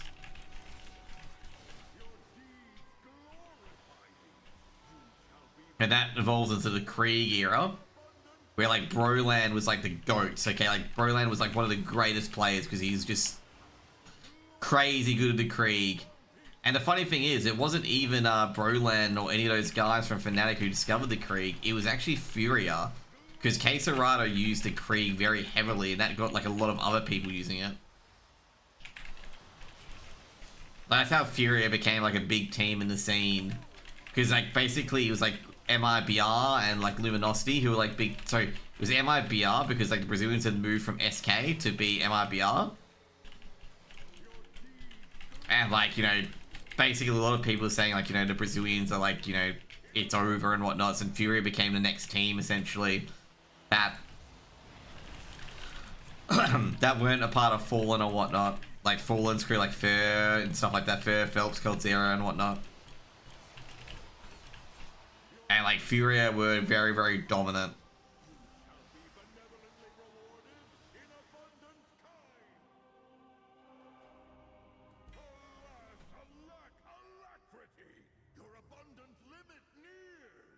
Okay, what do you get here?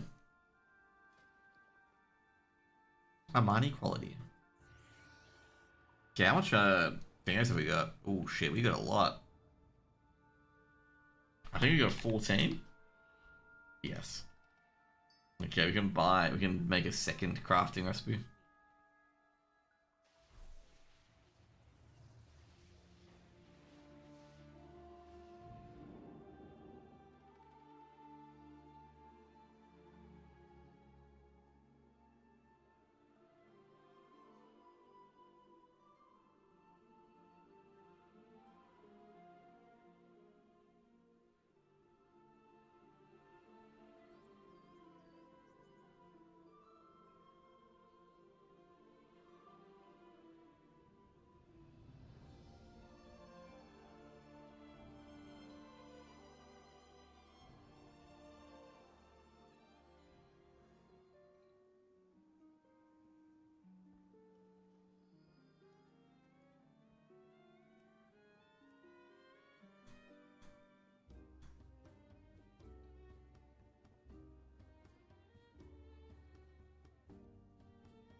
There's a lot of good players here. Ocean Life's actually very, very good.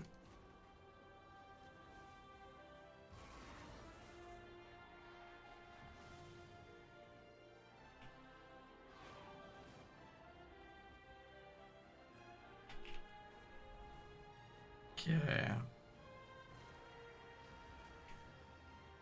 So what I'm going to do here is that I'm going to get Joshua TV to do a... Can I...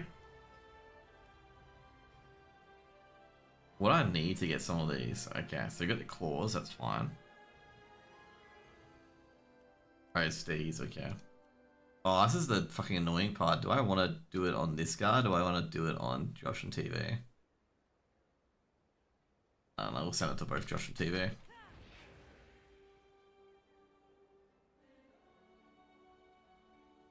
My goods are one of a kind.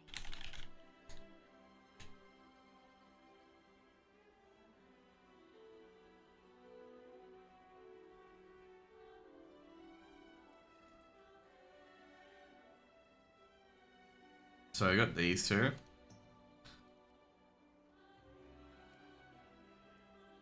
Can I do a guild order to max as well? Yeah, I can. Okay, cool.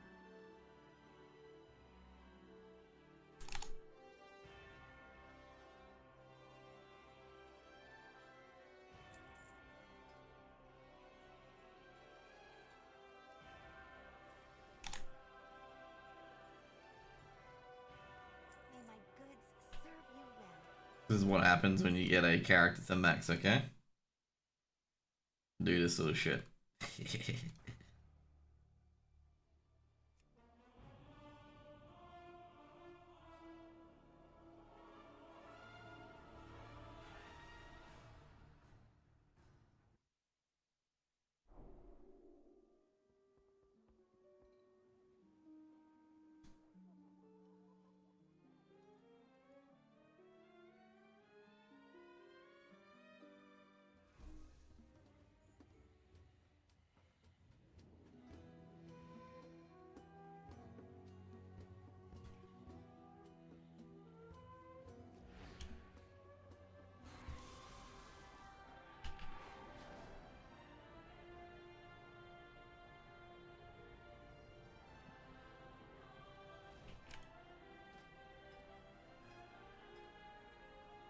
Okay, let's go.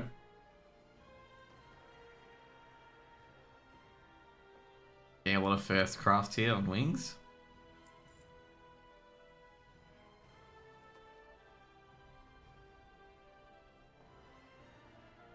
Actually, maybe, I gotta say, maybe Painful does have a point. Holy shit, like my upgrades on my tools are gonna be massive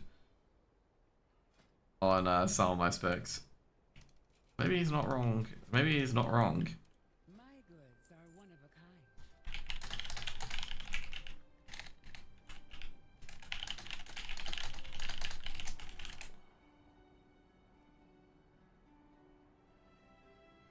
I think I just need that one, yeah. Return when you need more.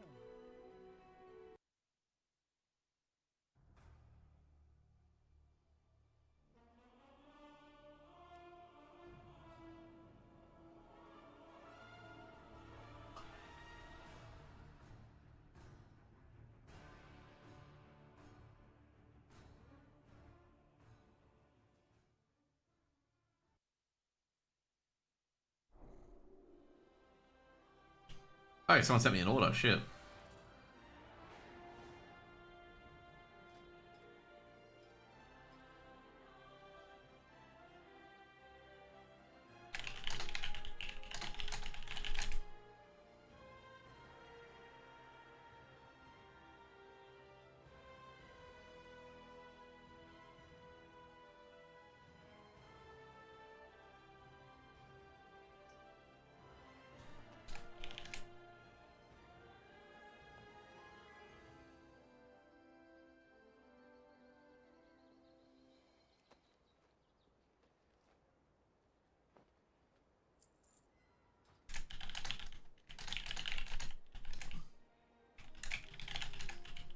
Just helping that guy get his work done.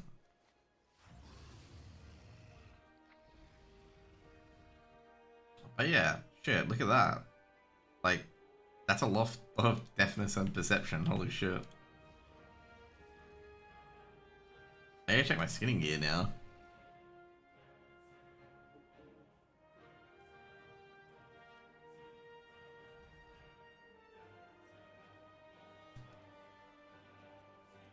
That doesn't help. Let's see what I got here. So 34% perception. Shit. That's actually crazy good. That's without any food buff or anything like that.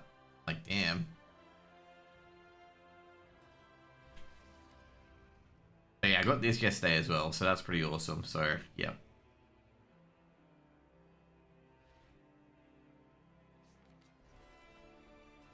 I think I'm going to do some Mythic Pluses as well to try and re-roll certain areas. Like, I think overall one thing I want to re-roll on is probably potentially a... I was going to say, I was going to re-roll weapons for Devourer, but I also don't want to do it at the same time, because I may want weapons for... what is it? Weapons for, bosses and whatnot.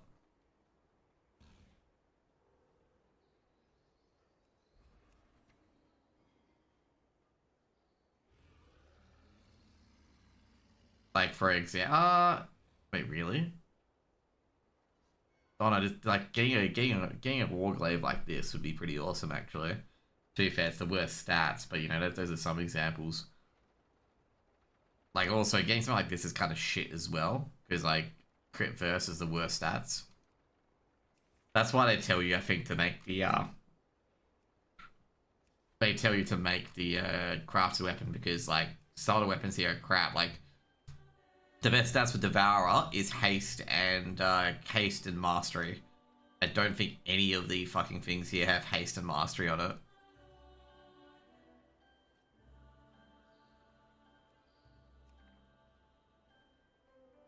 Yeah, I don't think any of them have haste and mastery on it.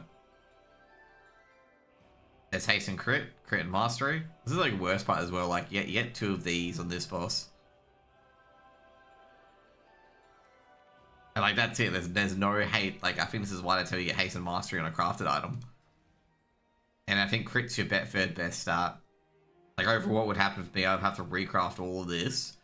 And very recrafting all of it in particular requires a Majestic Fur, which I do have, Majestic Heart, which I do have a lot of them. But it's a bit annoying. Anyways, guys, I'll be off. And I'll see you guys, well, first of all, get all this stuff onto, into my warband.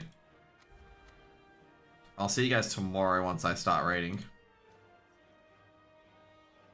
I'll probably do all my skinning and whatnot offline. Let's see, actually, I want to check something. So to recraft everything, what do I have to do?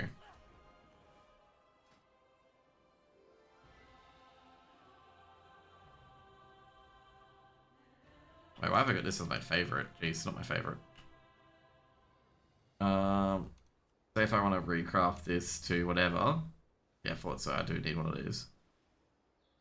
Like, be aware, like, some of these things are just, like, out there of what you need. Yeah, so basically to recraft a lot of these, you need 10k, like, instantly, most likely. Which is not hard to get. Anyways, guys, have a good one. See ya.